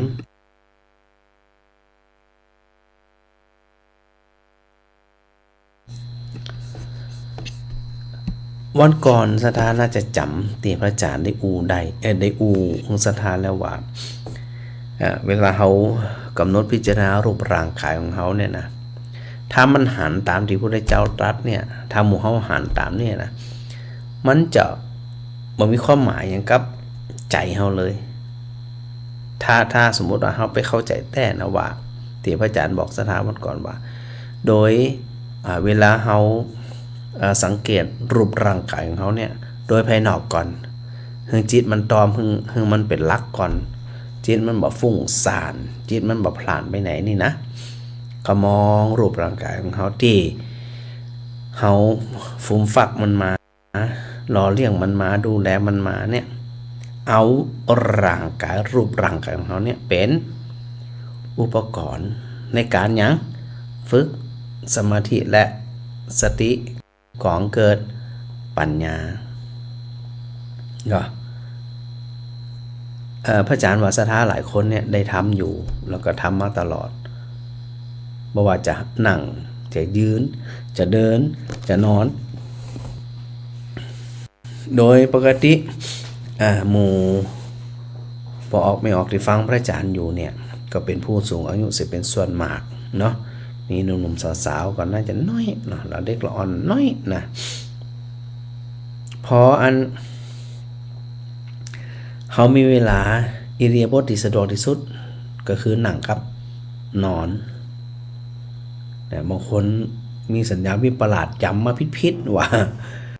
มันได้นอนฟังทานอย่าเกิดไม่เป็นงูอีแน่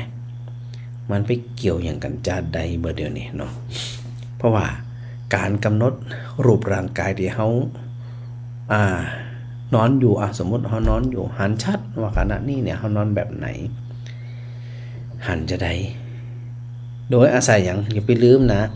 อาตาปิสัมปชานโนสติมามีความภาคเพียรพยายามเฝ้าสังเกตแล้วเฝ้าสังเกตแหมดูแล้วดูแหมมีความรู้สึกตัวพร้อมระลึกถึงอย่างรวดเร็วพอมองภายนอก ชัดๆแล้ว นะแต่ถ้ามองภายนอกชัดๆอย่างที่เราหันเนี่ยขยับต่อทะลุผิวหนัง ในเวลาพุทธเจ้าให้หมู่เฮาทั้งหลายได้ใส่ใจสังเกตว่ารูปร่างกายของเขาเนี่ยสามารถที่จะพอตั้งแต่ตั้งบนศีรษะเนี่ยไปจนถึงพื้นเท้าฝ่าเท้าหรือตั้งแต่ฝ่าเท้าลงมาถึงผมแต่เวลาเขาสังเกตเนี่ยค่อยๆสังเกตไป เมื่อเดี๋ยวนี้หลายท่านเนี่ยนอนอยู่แต่ใจสติสังเกตใส่ใจร่างกายตัวเก่าว่าขณะนี้เนี่ยเขานอนหงายอยู่หรือว่านอนสะแกงอยู่หันชัดละจะไล่ตั้งแต่ผมด้วยลงมาสังเกตลงมาเรื่อยๆโดยที่บ่หีบบ่ฮ้อนหันชัดๆผมอยู่จะอีเนาะหัวอยู่จีอีคออยู่จีอีเขาหันหรอสังเกตหันหรอไหลอยู่จีอีมือวางอยู่จะได้ลำตัวเป็นจะได้นอนหงายอยู่ก็ว่านอนสะแกงถ้านอนหงายแบบใดหลังทิศพื้นแบบใดขาเป็นจะได้เท้าวางจะได้เนี่ยถ้านอนสะแกงเฮานอนสะแกงซ้ายอยู่หรือว่าเฮานอนสะแกงขวาอยู่คู่แบบไหน ไปหันเนี่ยบนยึงว่าแค่เขาไปสังเกตในลักษณะเจนี่เนี่ยก็สามารถที่จะเกิดความสุขใดเพราะมันเป็นสมาธิแสดงว่าจิตบ่ฟุ้งซ่านมันมีโอกาสไปสถาจิตมันมีโอกาสไปไหนมันจะไปไหนได้มันก็เมื่อมันสังเกตรูปร่างกายอยู่ว่าเขาจะสังเกตแบบหยาบแล้วก็ก่อยขยับทีขึ้นแบบละเอียดเลยเนี่ยในสถาพอเขาไปสังเกตแบบละเอียดนี่นะมันก็จะดึงจิตของเขาเนี่ย บัดไปรับรู้อารมณ์ภายนอกทั้งหลายนะแต่พอดูไปแหมตีอู้ถึงในเรื่องของ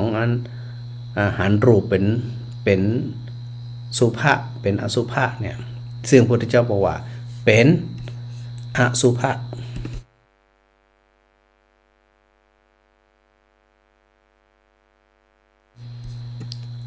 พอมองร่างกายของเขาเรียบร้อยมองทะลุผิวหนังไปพอชัดๆว่านี่พระพุทธเจ้าตรัสไว้ในกายานุปัสสนาสติปัฏฐานนี่ว่าความเป็นจริงปรากฏที่มันเป็นสัญญาวิปลาสเนี่ยเขาไปหันตรงกันข้าม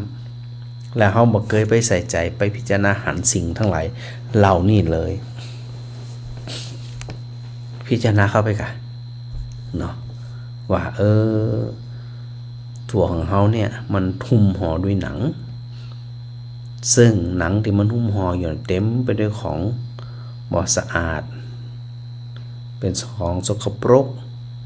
เป็นของปฏิกูลขอไปดีๆหรอมีอย่างพ้องนะพระเจ้าก็เจรไนสังเกตว่ามีอย่างพ้องมีผมเป็นของสะอาดรัวเป็นของสกปรกล้อมสระผมพอหรอก็ขนเหมือนกันนะที่ออกตามเนื้อตามตัวนี่นะเป็นของที่จะปัจจัยสะอาดเป็นของอสุภะไม่ใช่เป็นของสุภะเล็บฟันสะอาดตัดใดสทาวะเพื่อมองเห็นละหนังตีหุ้มห่อเนี่ยแม้แต่ตัวหุ้มห่อเองเนี่ยนะและเนื้อมีเลือดน้ำหนองแล้วก็ในเนื้อนั่นนะเอ็นนะลองปาดมาวางไว้กะมันเหม็นว่ะ มันเหม็นกระดูกก็เหมือนกันนะมันเป็นของที่จะต้องไปใส่ใจไปค่อยคว้าหรือไม่พระพุทธเจ้ากำลังให้หมู่เฮาได้พิจารณาอันนี้เฮากำลังอู้ในเรื่องของสัญญาวิปลาสข้อที่ว่าจำผิดว่ารูปเป็นของงามกำลังอธิบายให้เขาทั้งหลายเนี่ยนะที่พระพุทธเจ้าได้ตรัสไว้ว่ามันเป็นงามจะใดมองทะลุพอล้อนะมีกระดูกจะมีกระดูกอย่างเดียวนะมีเหยื่อในกระดูกซึ่งเขาก็รู้จักอยู่แล้วมันเป็นของงามหรือว่าเป็นของบ่งามม้ามหัวใจตับพังผืดไตปอดไส้ก็ไส้ใหญ่ ไส้ใหญ่ไส้น้อยนี่ก็อาหารใหม่อาหารเก่ามันสะอาดกับสะอาดแปลสภาพเป็นอุจจาระแปลสภาพเป็นปัสสาวะมันก็ดีก็คือตัวน้ำดีขมๆนี่นะสเลดน้ำเหลืองเลือดเหงื่อมันคนน้ำตาเปลวมันน้ำลายน้ำมูกไขคอมูดซึ่งไหลไปไหลมาเนี่ยนะมีอุจจาระมีปัสสาวะมีเต็มแพทเลยความจริงมันประกอบด้วยสิ่งเหล่านี้เป็นของอสุภะแต่ถ้าคราใดก็ตามเฮามีสัญญาวิปลาสจำผิดว่ารูปร่างกายเป็นของงามแสดงว่าเฮามีสัญญาวิปลาสจำมาผิดเวลาพระอาจารย์อูสถาก็จะต้องพิจารณาด้วยนะอันตัวให้ตัวมันนะเราพิจารณาอยู่ว่าที่ผ่านมาเนี่ยเขามีสัญญาวิปลาสหรือไม่คือจำผิดว่าจิตมันเที่ยงแท้จำผิดว่าเวทนามันมีแต่ความสุข จำผิดมาว่าธรรมทั้งหลายทั้งปวงนั้นเป็นตัวตนมีตัวมีตนแล้วก็จำมาผิดว่ารูปที่เพิ่งอธิบายไปเนี่ยเป็นของงดงามน่าพิรมย์น่าอภิรมย์เราเป็นอย่างนี้หรือไม่ถ้าเราเป็นแสดงว่าเราเป็นคนหนึ่งละที่มีสัญญาวิปลาส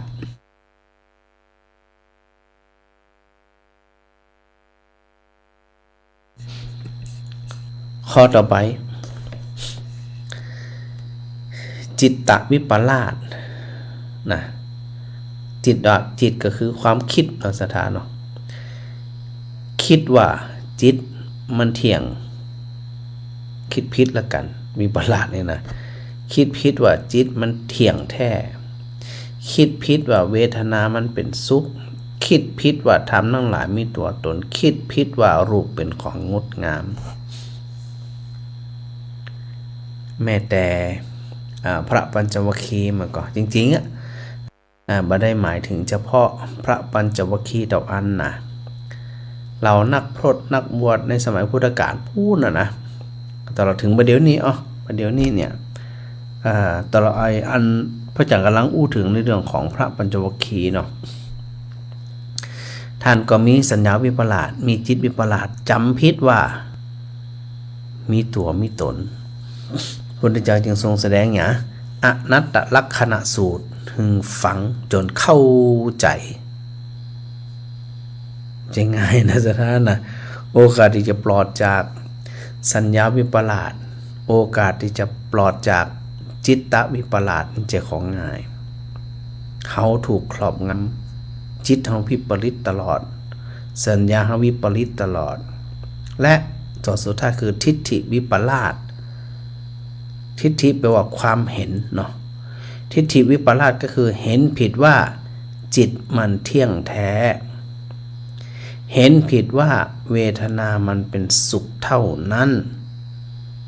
เห็นผิดว่าธรรมทั้งหลายทั้งปวงมีตัวมีตนคงทนถาวรไม่เสื่อมสลายเป็นสัสสตทิฏฐิไม่ใช่เป็นอุเฉททิฏฐิและเห็นผิดว่ารูปเป็นของงามก็ดังนั้นเนี่ยเวลาอัน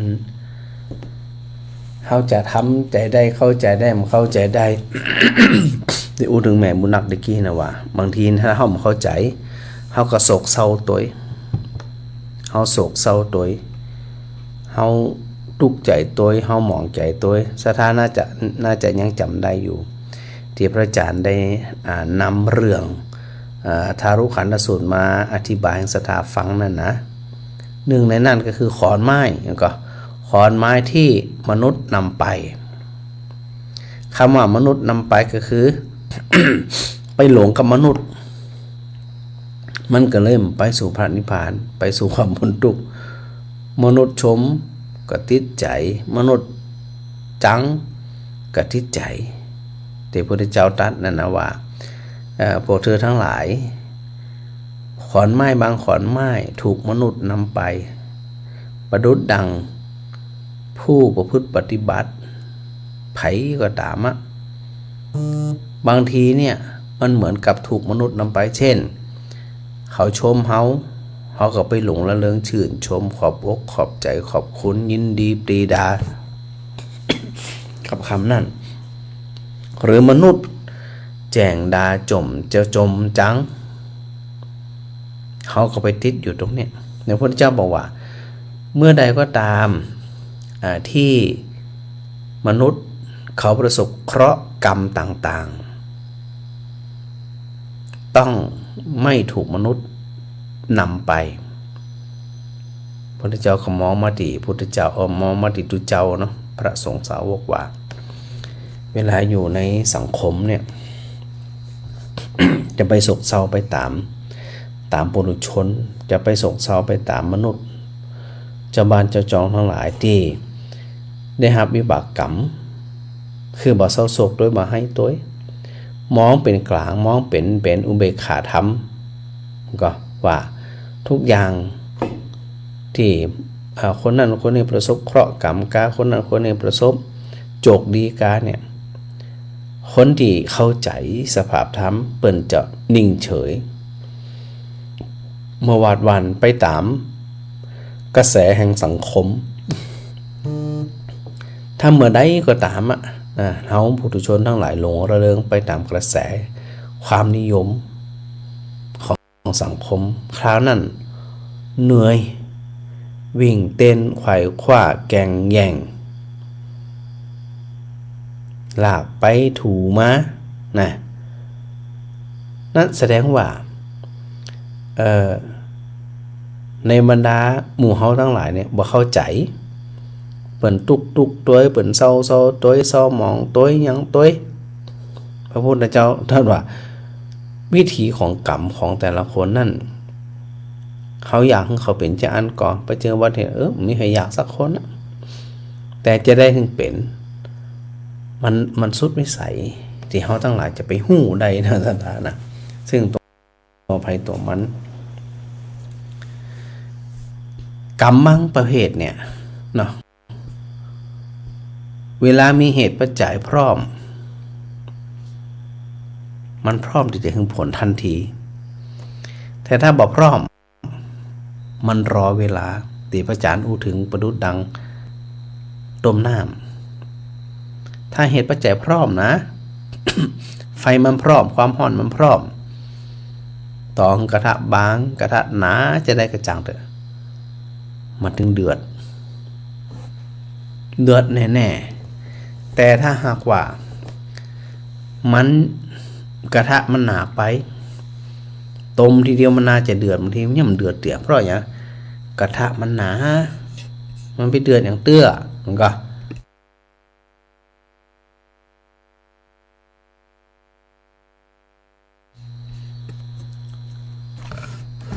หรือบางทีกระทะเต่ากันนะกระทะเต่ากันเลยแต่น้ำเตี๋ยไปใส่น้ำอุ่นก็มีน้ำบาดาลธรรมดาก็มีน้ำแข็งก็มีเย็นอันนี้รอเวลามาเหมือนกันถ้าน้ำอุ่นน้ำร้อนเอาไปใส่ต้มกำเดียวก็เดือดละเหมือนสถาอัน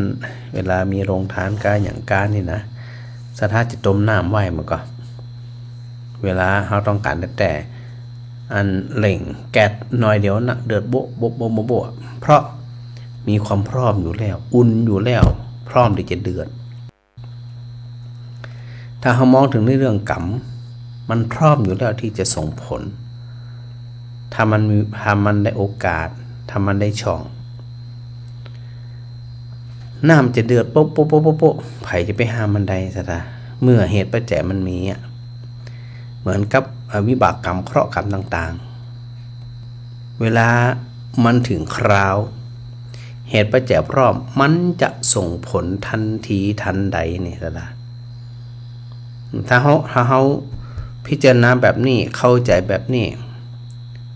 เปิ้นจึงให้เฮาทั้งหลายไปวางจิตเป็นกลางว่ากรรมังสัตเตวิภัชชติกรรมย่อมจำแนกสัตว์แตกงากันไปสุขผ่องทุกข์ผ่องสุขน้อยสุขหนักทุกข์น้อยทุกข์หนักทุกข์คอทุกข์ขอดหรือทุกข์ประเดียวประดาวขึ้นอยู่กับเหตุปัจจัยหลายๆด้านมันเวลาเฮาไปได้ยินข่าวก็ตามไปเสพข่าวนนนี่ก็ตามซึ่งมีหลายท่านนะได้ส่งภาพวิดีโอผ่องภาพนิ่งผ่องเกี่ยวกับพฤติกรรมของดูเจ้าเนาะที่เฮาหันของเน้นผ่องของดูเจ้าผ่องมีเพลงหลายคนก็คงจะเห็นเนาะแล้วก็บางทีภาพปรากฏในอันสื่อโซเชียลต่างๆเขาก็มองไปว่าสถาก็เศร้าเนาะว่าโอ้ยพระสงฆ์ตุเจ้ามันน่ายากอีเลยนะ เศร้าใจบ่สบายใจ แต่ถ้าหากเฮาวางใจเป็นกลางคิดพิจารณาดีๆว่าภาพที่เฮาหันเนี่ยอย่างเช่นตัวเจ้าขี้เหล้าเนาะที่เฮาหันตามสื่อตามข่าวนี่นะบอกสถานีว่ามันเป็นโลกวัฏจักรถามมาขาดจากความเป็นตัวเจ้าก็มาขาดจากความเป็นตัวเจ้าแต่สังคมบ่ยอมรับมันก็เหมือนกับความเป็นตัวเจ้าในสายตาของสถานั่นมันหมดไปมันหมดไปเฮาก็มองหลายๆมุมนะมุมหนึ่งก็คือเมาแต่เป็นตัวเจ้าแต่เมาแต่ถ้าเฮามองกี่แดมองแบบบ่สะเทือนใจว่าเศร้าใจบ่สะเทือนใจบ่ถูกมนุษย์จับไปนั่นนะกรรมไผเว้นมันกรรมไผเว้นมันแท้ๆเลยนะกรรมได้ไขกอกรรมนั่นที่บ่ยอมเปลี่ยนแปลงก็ต้องพร้อมที่จะรับวิบากกรรมนั่นไปถ้าเป็นแท้ๆแต่ถ้าหากว่าถูกบ่อนทำลายถูกค้นจองทำลายพระศาสนาอันนี้มองแบบบ่นิ่งเฉยอย่างที่บางทีเฮาก็ได้หันเนาะที่เป็นหลวงปู่หลวงเป็นห้องว่าเป็นนั่นตุลุงเนาะบวชเข้าพรรษาเนี่ยก็ตั้งใจที่จะบวชมาเพื่อที่จะลบเลียงอย่างบางสิ่งบางอย่างอันนี้บางคนนะบางคนเปิดก็ตั้งใจกับประเดิดเนาะแล้วก็เคยเป็นคนขี้เหล้าเมายามาก่อนนี่แน่พอมาบวชมันจะตัดขาดไปในเดือน2เดือน3เดือนมองง่ายเพราะคนมันติดสถาแล้วก็เลยครับกลายเป็นว่ามาบ่อนทำลายพระพุทธศาสนาเหียในสายตาหรือในความรู้สึกของหมู่เฮาอย่าไปลืมนะพระเจ้าได้ตรัสไว้ว่าพระธรรมวินัยของพระเจ้าประดุจดังมหาสมุทรคือมหาสมุทรเนี่ยจะซัดสิ่งซากสัตว์เนี่ยเข้าสู่ฝั่งบ่เคยเอาซากสัตว์ที่ตายเหม็นเนี่ยไปเน่าในทะเลตัวโซเดียมหรือความเค็มก็ไปจัดการความเน่าบ่ให้มันเน่า แล้วก็ซัดสู่ฝั่งถ้าบวชมาแล้วมือพฤติกรรมที่บ่เหมาะบ่สมบ่ถูกบ่ต้องแน่นอนก็จะถูกซัดออกไปจากพระศาสนาคือออกจากความเป็นตุเจ้าจะอยู่ได้จะได้แล้วก็จะไปลืมบางทีเนี่ยถ้ามีความตั้งใจเนาะซึ่งการทำลายความรู้สึกของชาวพุทธเฮาเนี่ยที่บ่ได้นักแน่นเนี่ยง่ายมากเพียงแค่สร้างเรื่องสร้างราวเนาะเมื่อตัวเองบ่มีความเลื่อมใสในพุทธศาสนาอยู่แล้วก็มีความตั้งใจว่าเนี่ยจะได้จริงพระศาสนามันเสื่อมเนี่ยจะได้จริงเจ้าพุทธทั้งหลายมองหันพระเจ้าบ่น่ากราบน่าไว้อาจจะมาบวชเดือน2เดือน3เดือน3ปี10ปีก็มีนะบางคนนะทำจนมีชื่อมีเสียงแล้วก็พร้อมที่จะไปทำลายความรู้สึกของศรัทธาญาติโยมขึ้นอยู่กับเจตนามันก็แต่ถ้าเรามองกี่เนี่ยคนที่มีความตั้งใจที่จะเข้ามาทำลายอยู่แล้วเนี่ยอันนี้เราแวดระวังยากตะลบตะแรงหมูนี่นะเราแวดระวังยากมากสถานบันไดแยกแยะนี่ละสื่อก็ชอบเพราะมันขายได้มันมีเงินมีทองเนาะมีเงินมีทองเข้ามาเกี่ยวข้องมีรายได้มาเกี่ยวข้องชอบตีข่าวแล้วก็คนก็ชอบดูชอบวิจารณ์ชอบขนาดนักเลยมันก็เหมือนกับหัวกันนะ ผู้เสพข่าวกับผู้หึ่งข่าวเนี่ยหัวกันเนี่ยถ้าเรามองเป็นกลางที่ว่า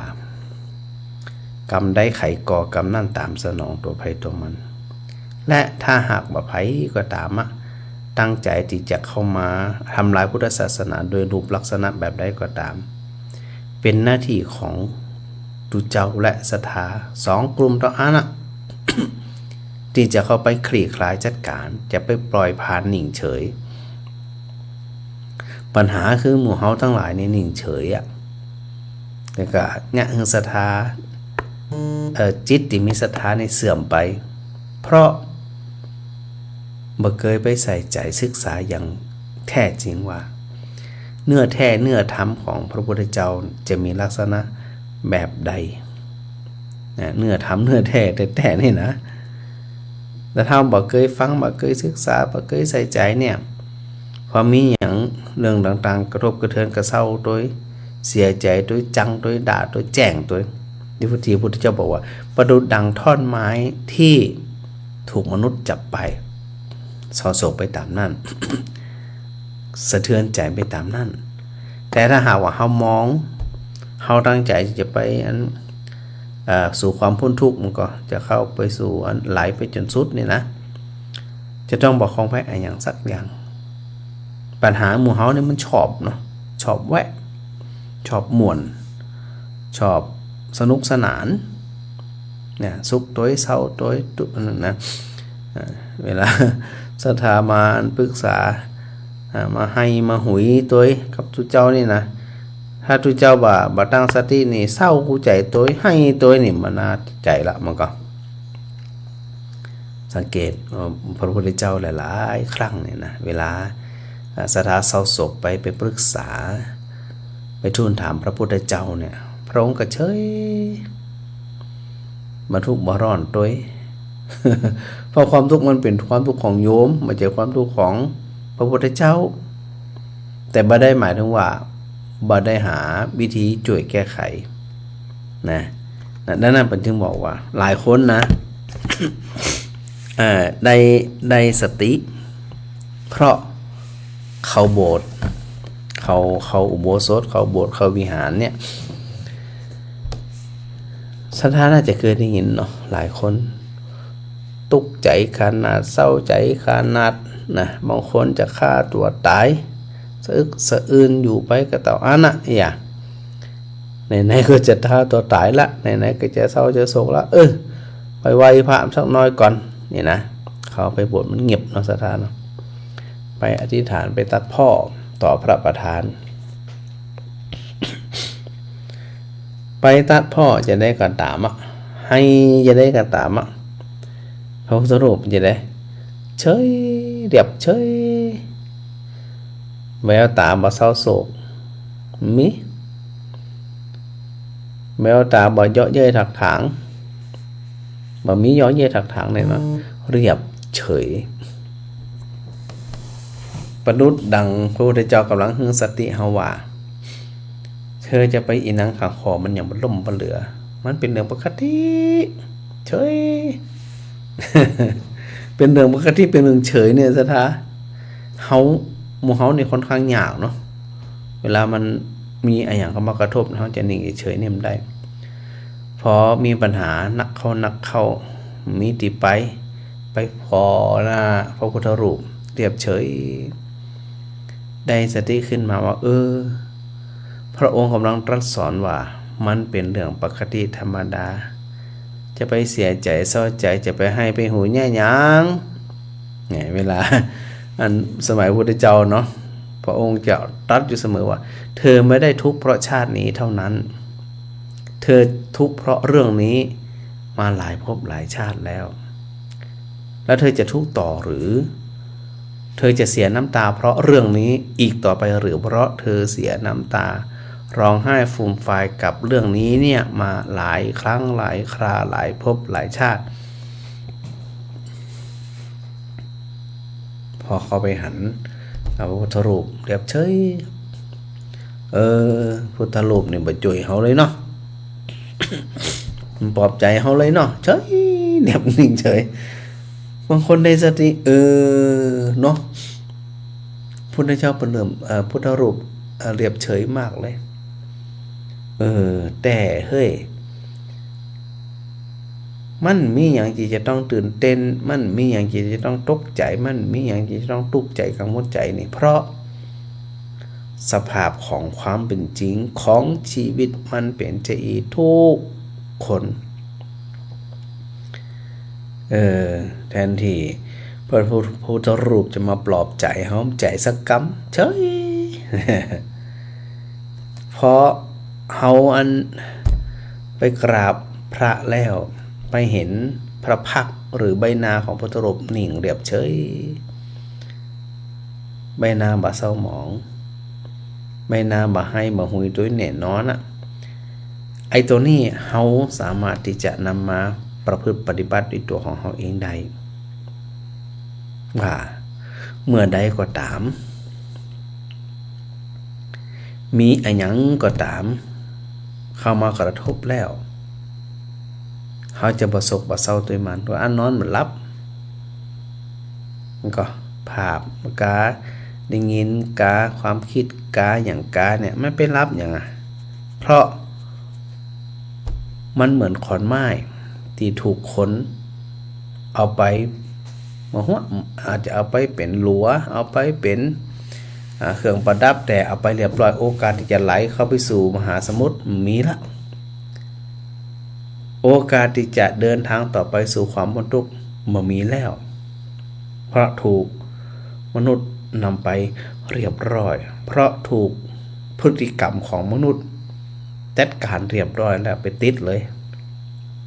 หมอเนี่ยมันถูกกับเขา นะใจมันก็ไปผูกติดมันก็ไอ้คนเนี้ยมันดีกับเขาก็ไปติดกับเขา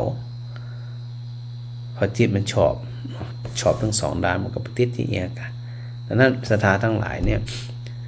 พอเขาได้เข้าใจเรื่องเหล่านี้ว่าเขาเนี่ยเป็นคนวิกลจริตหรือไม่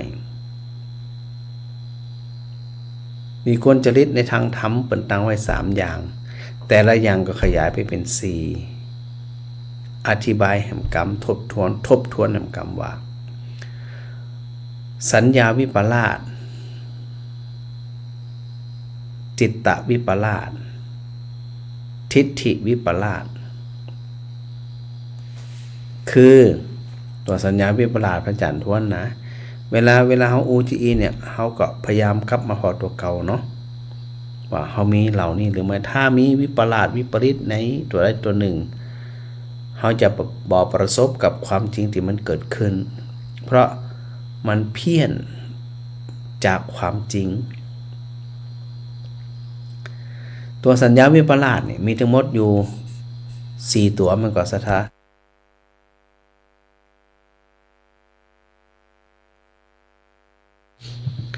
เดี๋ยวนะอาจารย์รับศรัทธาจากฝ่ายเห็นก่อน หลายคนโทรมาว่าอาจารย์วันนี้ครับแม่สุกแก้วน้ำมันสถานเจ้าไม่ฟังเลยเจ้าชัดเจนดีกว่าจะไปลืมนะอันเตรียมก๋วยเตี๋ยวลำๆไว้เนอะมีเวลาได้จะไปฉันเมื่อนั่นมาเป็นปีแล้วได้ไปสักเตียแหละดีละฝนตกก็เจ้าดีกะดีละสาธุชัดเจนนี่นะแม่สุกแก้วเนาะเจ้าตะกี้อันสถาฝังจากคลื่นวัดฝ่ายหินหลายคนหลายท่านโทรมาในช่วงที่อาจารย์อธิบายอยู่เนาะดังนี้ก็ยังสามารถที่จะโทรเข้ามาได้นะสถานะ เป็นช่วงที่อาจารย์จะสรุปเนาะว่านึกถึงตัวเก่าเฮามีสัญญาวิปลาสคือจำผิดว่าจิตมันเที่ยงมีสัญญาวิปลาสจำผิดว่าเวทนาความรู้สึกมีแต่ความสุขสัญญาวิปลาสจำผิดว่าธรรมเป็นตัวเป็นตนสัญญาวิปลาสจำผิดว่ารูปร่างเป็นของงามอันนี้เป็นสัญญาวิปลาสจิตตวิปลาสคิดผิดว่าจิตมันเที่ยงจิตวิปลาสคิดผิดว่าเวทนามันเป็นสุข แม่บัวสันสาย แม่มาสการเจ้าเนี่ยก็แม่ว่าฟังถ้ารอคนเฮาเกิดมีกรรมพอโยมแม่จะแต่งงานกับพ่อปรากฏว่ากรรมเวรมาถึงเนาะเป็นกรรมแท้ๆเนาะยังแม่อยู่บ่เดียวนะแม่อยู่คนเดียวลูกแม่ตายแม่อายุ24เรียนจบปีนั้นก็รถ อุบัติเหตุอ่ะ เจ้า แม่ว่ามันเป็นกรรมอะไรอย่างของแม่ก็มากึกเพราะว่าบ่ต้องถือเป็นกรรมแต่เกิดมาก็มีกรรมใจกรรมอย่างเดียวเนาะมันมี2อย่างใจกรรมกับอันเนี่ยก็สร้างกรรมแม่ก็ฟังพระอาจารย์บรรยายเนี่ยเจ้าอันกำกรอยู่นอกแม่ก็มันเป็นกรรมอย่างแม่นั่งใส่กระดุมเย็บผ้าส่งเขาเปิดแม่ก็ว่า อันนี้ก็มีกรรมเหมือนกัน วันนั้นนะ15 คนไปทำบุญที่ในเมืองนอกวันนั้นเจ้าบ่มีผัวตายไปหมดอ่ะนี่ก็แม่นมละเปิ้นหมดนะ70 ปลาย80 ปลายเพราะแม่60 ปลายเนาะผัวตายหมดอีหมดนั้นผัวตายหมดอ่ะไปด้วยกันอ่ะ แม่โอ้ดีละเฮามาธรรมะด้วยกันแต่บางเพนี่เปิ้นดีเฮ้ยสามัคคีบอกว่าอย่างนั้นกันนะสุดยอดแม่ก็ขอโทษพระอาจารย์มาได้เมินนะลูก เป็นสิริมงคลฟังนะแม่เข้ามาในห้องแม่เอาวิทยุไว้บนเตียงแม่นอนลุ่มเตียงนี่อย่าเจ้าได้ยินพระอาจารย์เจ้าสาธุเจ้าสาธุเจ้านั้นแม่4,000โทรมาใหม่สันทราย อันก็คลื่นไฟหินสถาฟังหลายเนาะขอบคุณท่านพระอาจารย์เนาะอันที่อู้ถึงเนี่ยกรรมนี่นะเฮาบ่ได้หมายถึงว่าเฮาจะต้องไปจมปักอยู่กับเรื่องกรรมแม่4,000สันทรายแม่ว่าจะจำได้อยู่กันจำได้พระอาจารย์นี่จำได้จัดตายวิอันก็โทรศัพท์มันจำฮือพระอาจารย์ก็บ่เหมือนไผเสียงเป็นบ่เหมือนไปเนาะกะจะฮือเหมือนที่ใดอ่ะแบบเมื่อกี้เสียงมันมีเสียงนมเงินนมเจนะเจ้าคือมันเสียงนมมีประสิทธิภาพมันบอกถูกว่ายังไงอ่ะมันตึ้งเหมือนไผเนาะเจ้ามันตึ้งเหมือนไผอันก็เอกลักษณ์ของไผของมันนะแม่ถ้าเป็นสมมติว่าขอโทษถ้าเป็นนักร้องเพิ่นจะว่าเสียงมาจากสวรรค์นี่เนาะดูกะมาล้างอันเทวดาตกสวรรค์ให้กันเทวดาตกสวรรค์ไปตกจะได้เท่าสูงอยู่แล้วเนาะขอโทษเจ้าพระอาจารย์ก็อูจิเจ้ามันทุกคนน่ะมันก็ดีใจหมดเนาะเจ้ามันคือยังไงมาเมืองไทยอ่ะมันตึ้งเหมือนไผกะจำได้เลยพระอาจารย์เหมือนไผกับเหมือนพระอาจารย์มันเป็นของไผของมันกรรมไผกรรมมันดีกว่านะกะแม่นอกกรรมไผกรรมมันจริตไผจริตมันนะกะย่างเขาแต่งงานนะเขาว่าคำกูเว้นไม่วานกันเลยเนาะคู่สร้างคู่สมอีกาไปว่ากับกูเว้นกับเว้นมันไม่ได้ดีรู้เนาะก็เปิดห้องว่าอันเป็นกูที่จะต้องไปด้วยกันนี่กะน่ากะเป็นคู่สร้างคู่สมนั่นแหละเนาะแต่จะได้กระจ่างชุดท้ายแล้วก็มันก็ตึ้งหนิมปนสักอย่างอ่ะเนาะปรับไปต่ำนั่นก็ได้เมื่อเอาเมื่อเขายังเป็นมีลมหายใจอยู่นะเป็นคนอยู่นะเจ้ามันถึงมีความสุขแล้วมันพระพุทธเจ้าถึงตัดนะเหรอว่าเจ้าพระพุทธเจ้าถึงตัดแล้วรู้ว่าปุถุชนเนี่ยบ่มีความสมบูรณ์บริบูรณ์ในตัวมีความบกพร่องอยู่ตลอดมันมีอย่างวันคืออย่างความสุขเนี่ยเนาะการนะเพราะความทุกข์ทั้งนั้นเลยอ่ะกับพระพุทธเจ้าถึงตัดแล้วเหรอว่าทุกเท่านั้นที่เกิดขึ้นและทุกเท่านั้นที่ดับไปยังไม่เอามาเนี่ยเอามาอันนี้ขอโทษนอนแม่นอนฟังตามสบายเลยแม่จะได้ก็ได้อยู่คนเดียวอ่ะแล้วเอาคนนอนไม่มีอะไรเอาตามสบายเลยพระอาจารย์ชื่อว่าอย่างมันก็อยู่ที่เราแต่ถ้าว่านอนฟังนี่จะเป็นงูก็เองนะมันจะเป็นง่ายเป็นได้อย่างปลงปเหลือมันเป็นสมะเต้าเขาไม่ได้ทำอะไรอย่างเขาทำความดีเนาะแม่นยิ่งสังเกตลองทำจะเป็นงูไปได้อย่างไรเป็นได้จะได้ว่าไปเลยยิ่งเขานอนเนี่ยบางทีเนี่ยสมาธิดีกว่าสติดีกว่าป้นอย่าว่าแต่เป็นสัตว์เดรัจฉานเลยป้นความเป็นมนุษย์มันซ้ำก็ไม่เอาบ่ใจบ่สนใจละเฮาสนใจสักอย่างละขอให้มีสติกรรมอย่างจะเป็นงูได้โอ้ยคนก็ว่าไปเลยอันนี้เปิ้นเฮาว่าสัญญาวิปลาสเหมือนกันสัญญาวิปลาสโยมแม่ก็นั่งนอนฟังคือคิดตัวนะเจ้า อันนี้นำเรื่องนั้นเรื่องนี้มามาปรับความเข้าใจหมู่เฮานี่กะเนาะเขาไปทำดีที่สุดแล้วเขาฟังหรอกเขาไม่ได้ทำอย่างที่บดีหรอกนะถูกต้องเจ้ามันเป็นบุญล้วนๆเจ้านั่นแหละบุญล้วนเนี่ยสะสมไปมีความสุขสบายใจนอนรับดีรับดีสบายจะเป็นบาประใดอ่ะมีความสุขกับมีแต่บุญกันอย่างกันแม่เป็นอู้กันนะคะป่าบัดใจแม่ฟังแบบบัดใจได้อาจารย์ลองได้เนาะนี่ไปฟังอันไหนนี่ไปเปิดทีวีนะไปเจอละครทำวะนั่นแต่ละครนี่ก็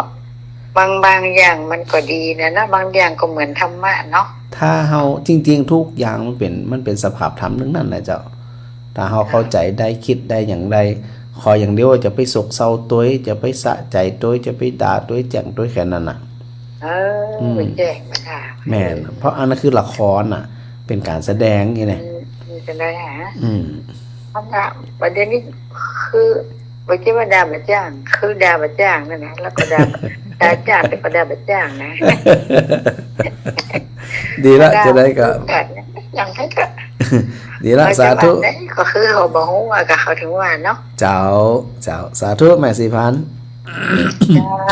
สาธุขออยู่ดีมีสุขนะเจ้าเหมือนกันวันนี้วันหลับดีฝันดีนอนดีแล้วเนวันนี้นะสาธุเจ้าสาธุสาธุศรัทธามันไก่เนาะเปิดก็วันใดที่ประจานพระครูวิศวัตเปิดได้ริ่งศรัทธาก็จะได้ฟังก็ขอบคุณประจานด้วยนะครับเนอะเดี๋ยวทักทายศรัทธาทาง Facebook สักหน่อยก่อน เดี๋ยวบอกว่าพระอาจารย์ไม่ได้ทักทายกันเลยน้อยนะเริ่มมาจากอันปอยงยุดก่อนหน้านี้พระอาจารย์มาแน่ใจว่าไม่ไผ่พองนะเพราะว่าอันที่โชว์อยู่หน้าจอเนี่ยมันเริ่มจากปอยงยุด แต่คิดว่ามันคงหายไปเนื่องจากว่าคนนั้นที่เป็น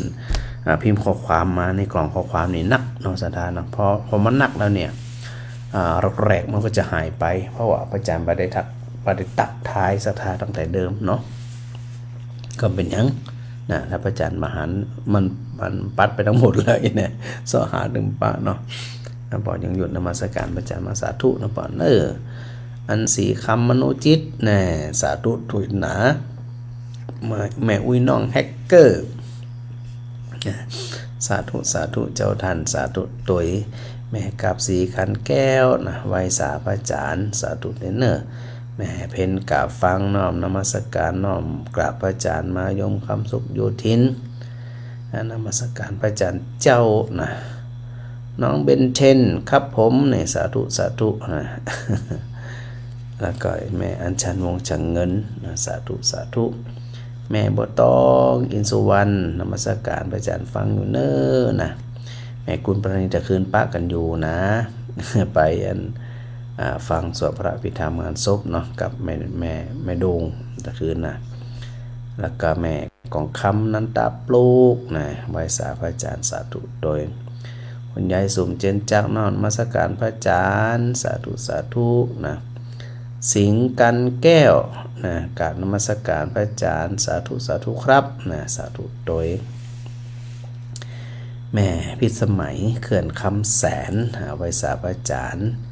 แม่ฟังธรรมทุกคืนฟังแล้วสบายใจนี่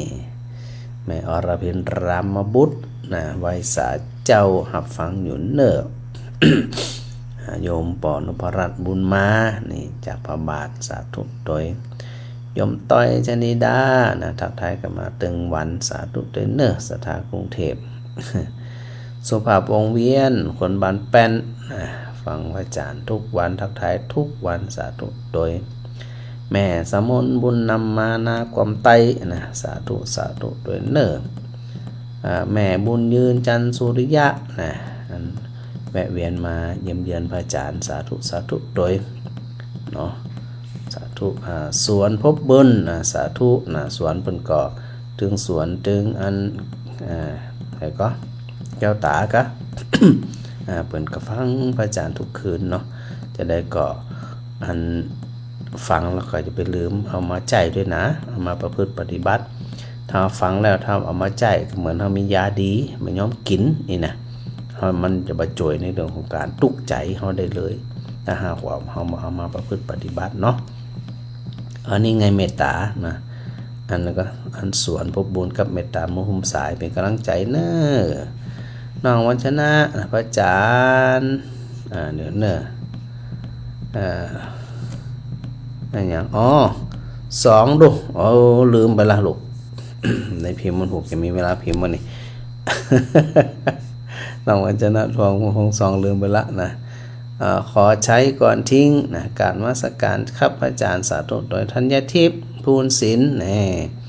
มัสการเจ้าพระอาจารย์ธัญทิพย์ก็ปุ่นคนบ้านมาปุ่นนะทักทายพระอาจารย์มาสาธุโดย อันวัดศรีไตรภูมิเนี่ยนะวันพรุ่งนี้ที่1ที่2ที่3 3วันติดละออนนักเรียนจะมาเข้าข่ายปฏิบัติธรรมที่วัดศรีไตรภูมินี่3วันตั้งแต่วันพรุ่งนี้เนาะวันผูกวันที่1ที่2ที่3มีกิจกรรมเนาะก็มีพระนิสิตมาช่วยพระอาจารย์ในการอบรมละอ่อนด้วยนะที่วัดเนี่ยละอ่อนสักร้อยปลายเนี่ยสถารวมมดลงกันมดนี่นะดังนั้นไปแวะเวียนมากันได้นะมากำลังใจกันตามอัธยาศัยแล้ววันที่19เนาะอาทิตย์ที่19ก็มีงานกฐินสามัคคีนะสถาเก้าก็มาจากกรุงเทพนอกนั้นเขาก็ร่วมกันสามัคคีกันไปจะทำบุญหนักทำบุญน้อยตามอัธยาศัยหนึ่งจะว่าเป็นช่วงเทศกาลสถาก็ทำบุญแต่เนอ หลายวัดหลายว่าหลายที่หลายแห่งบางคนก็ยังตีว่านั่นนะมันนักล่ำก็มันก็บ่ไหวเนาะหลายคนก็ทำตามความเหมาะสมนะสดานะตามกำลังตัวเนี่ยจะไปทำแล้วมันเดือดร้อนภายหลังพอเหมาะพอดีนะอย่างอันของพระอาจารย์เนี่ยถือว่ากฐินสามัคคีไปสะดวกไปพร้อมไปจะได้ก็ว่ากันไป มารวมกันยังกันเนาะเพราะว่ามันมีเพียงแค่1เดือนต่ออันหลังจากออกพรรษาไปจนถึงเพ็ญเดือน12ก็เนี่ยก็เป็นหยังมันห่อเดือนนี้มันห่อของเดือนก็ หนีเป้งมันห่อห้องหนีเป้งตอนสุดท้ายเป็นหยังเนาะวันที่19นะสถาพอวันที่19เนี่ยสถาก็เริ่มเห็นละหลายคนที่ได้มารวมมาเขียนชื่อเองอย่างเองห้อยเองแขวนเองโดยทางผู้นำสถานจังหวัดเจ้าจอมก็จะมาเตรียมสถานที่เตรียมหลอดไฟตั้งแต่วันที่12ไปนะพระอาจารย์ก็จะห้อยตั้งแต่วันที่12นะ บางคนเนี่ยทำมาบางสถาบางคนทำมา 20,000 บาท20,000 บาทเมื่อกี้แกนนะสถา200 แกนกะแม่นก็แม่น200 แกนนะพระอาจารย์ก็อันหมู่สถาจ่วยกันเขียนเนาะบางคนก็ขอมา100 แกนเป็นเจ้าภาพ100 แกน 10,000 บาทนะบางคนก็ทำมา50 แกน20 แกน1 แกนก็พอสมควรเหมือนกันพระอาจารย์ก็เลยบอกว่าเอาตามสะดวกเนอะนะให้สะดวกจะได้พร้อมจะได้ก็ทำตามนั่นน่ะมันทำเรามีความสุขใจจะว่าทำแล้วบ้านแตกสลายขาดคนหนึ่งจะทำคนหนึ่งจะห้ามมันกับมวนนะ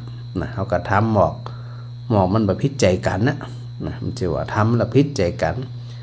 มวนแตะตอนไปอยู่ในวัดก็แต่พออยู่ในบ้านว่าจะนั่นว่าจะนี่เนี่ยมันกับมวนเนาะสถานเนาะเอาพร้อมดึงเปิ่นพร้อมดึงตัวทำพร้อมกับตามกำลังนะหรือทำพร้อมแต่ยก10 นิ้วนี่ว่ามาหลายรอบแล้วเนาะยก10 นิ้วไว้สาจิตเป็นบุญต่ออันนะพอจิตเป็นบุญแล้วบวชวันอันนี้คือย้ำกันมาอยู่เสมอในเรื่องของจิตบวรไหวบ่ว่าเรื่องราวอย่างก็ตามอารมณ์อย่างก็ตามที่เข้ามากระทบนั่นถ้าหากว่าเรามีจิตใจมันคงเนาะมีจิตใจมันคงนักแน่นสิ่งอย่างอื่นเนี่ยมันมีความหมายอย่างสักอย่างนะเนี่ยจะได้เขาจะปรับอยู่อีกนั่นแหละเวลารวม ทำบุญโดยเฉพาะงานกฐินนี่พระอาจารย์อู้นี่ก็คือมันมีนักเนาะเอาความเหมาะสมก็แล้วกันนะ เพราะแขวนตั้งแต่วันที่12ไปนะ12 15 19เนี่ยถอดกฐินเนาะแล้วก็จะแขวนไปเรื่อยๆนะแขวนไปมีหลอดไฟใส่ตรงกลางเนี้ยแล้วก็ไปจนถึงปั้นวันหยี่เป้งก็จะทำพิธีถวายกันทำกำหนึ่งวันนั้นนะ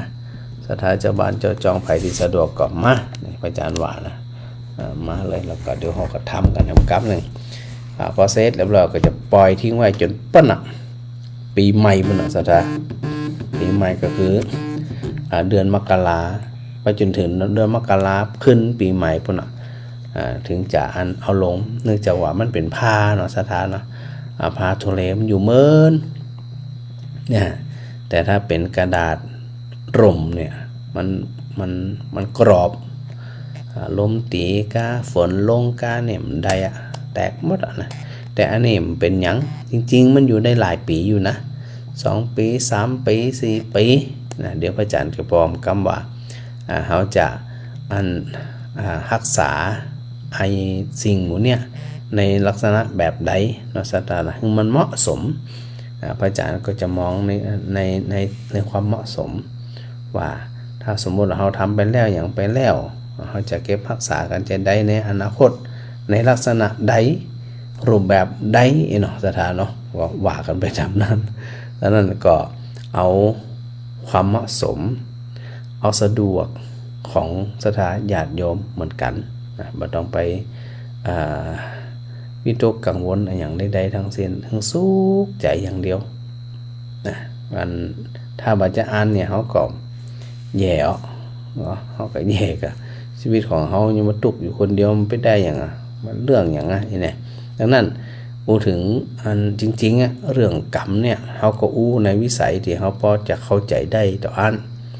แต่ความเป็นจริงเราใครจะไปหู้กรรมวิสัยแห่งกรรมนะเป็นหนึ่งในอจินไตยคิดไปกำได้คำตอบคิดไปกำจะได้คำตอบละเอียดละออว่าไผเกิดมาแล้วพลัดพรากกันตั้งแต่อยู่ในต้องพลัดพรากกันตั้งแต่เกิดมาใหม่ๆพลัดพรากต้องเป็นละอ่อนพลัดพรากต้องเป็นบ่าวเป็นสาวพลัดพรากต้องเป็นกลางคนพลัดพรากต้องเป็นคนเฒ่าห้อมหูหมู่เฮาหมู่หูสุดวิสัยหมู่เฮาที่เป็นจะห้องว่าเป็นกรรมวิสัยของกรรมซึ่งยากที่เฮาทั้งหลายจะอูได้ดังนั้นเนี่ยในอูถึงเรื่องกรรมจริงๆแล้วเนี่ยเดี๋ยวเขาจะมีภาคต่อไปว่าถ้าเฮาว่าเกิดมารับใจกรรมเนี่ยมันก็แสดงว่าเฮามีกรรมมาแต่อดีตกะมันก็พระพุทธเจ้าก็บอกว่าเธอรู้อย่างไรว่าเธอได้ทำสิ่งไม่ดีกรรมไม่ดีในอดีตชาติกับพลิกมาทางเพแหมอย่างนั้นสันดานเนาะเดี๋ยวเอาไว้วันต่อไปสะดวกวันใดจะใดเนี่ยก็จะได้กู้กันแหมนะเรื่องอะไรแล้ว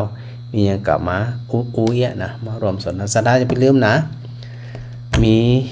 สาระธรรมมีข้อธรรมอย่างจะถามจะไทยก็จะไปลืมถามไทยกันมาโดยเนอะวันนี้เวลานะจะหมดแล้วนะศรัทธาเนาะ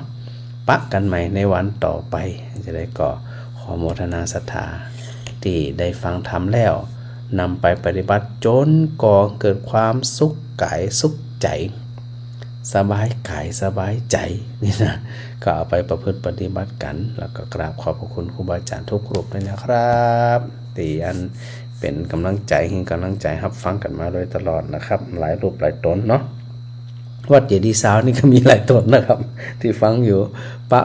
กับมันก็ทักทายกันมาฟังถึงวันเนอร์บางทีก็รักฟังอยู่เนอร์กราบขอบพระคุณครูบาอาจารย์ด้วยนะครับจะไปลืมมีอย่างที่ชมยินดีเลยนะครับหรือมีอย่างที่จะหึงหับใจ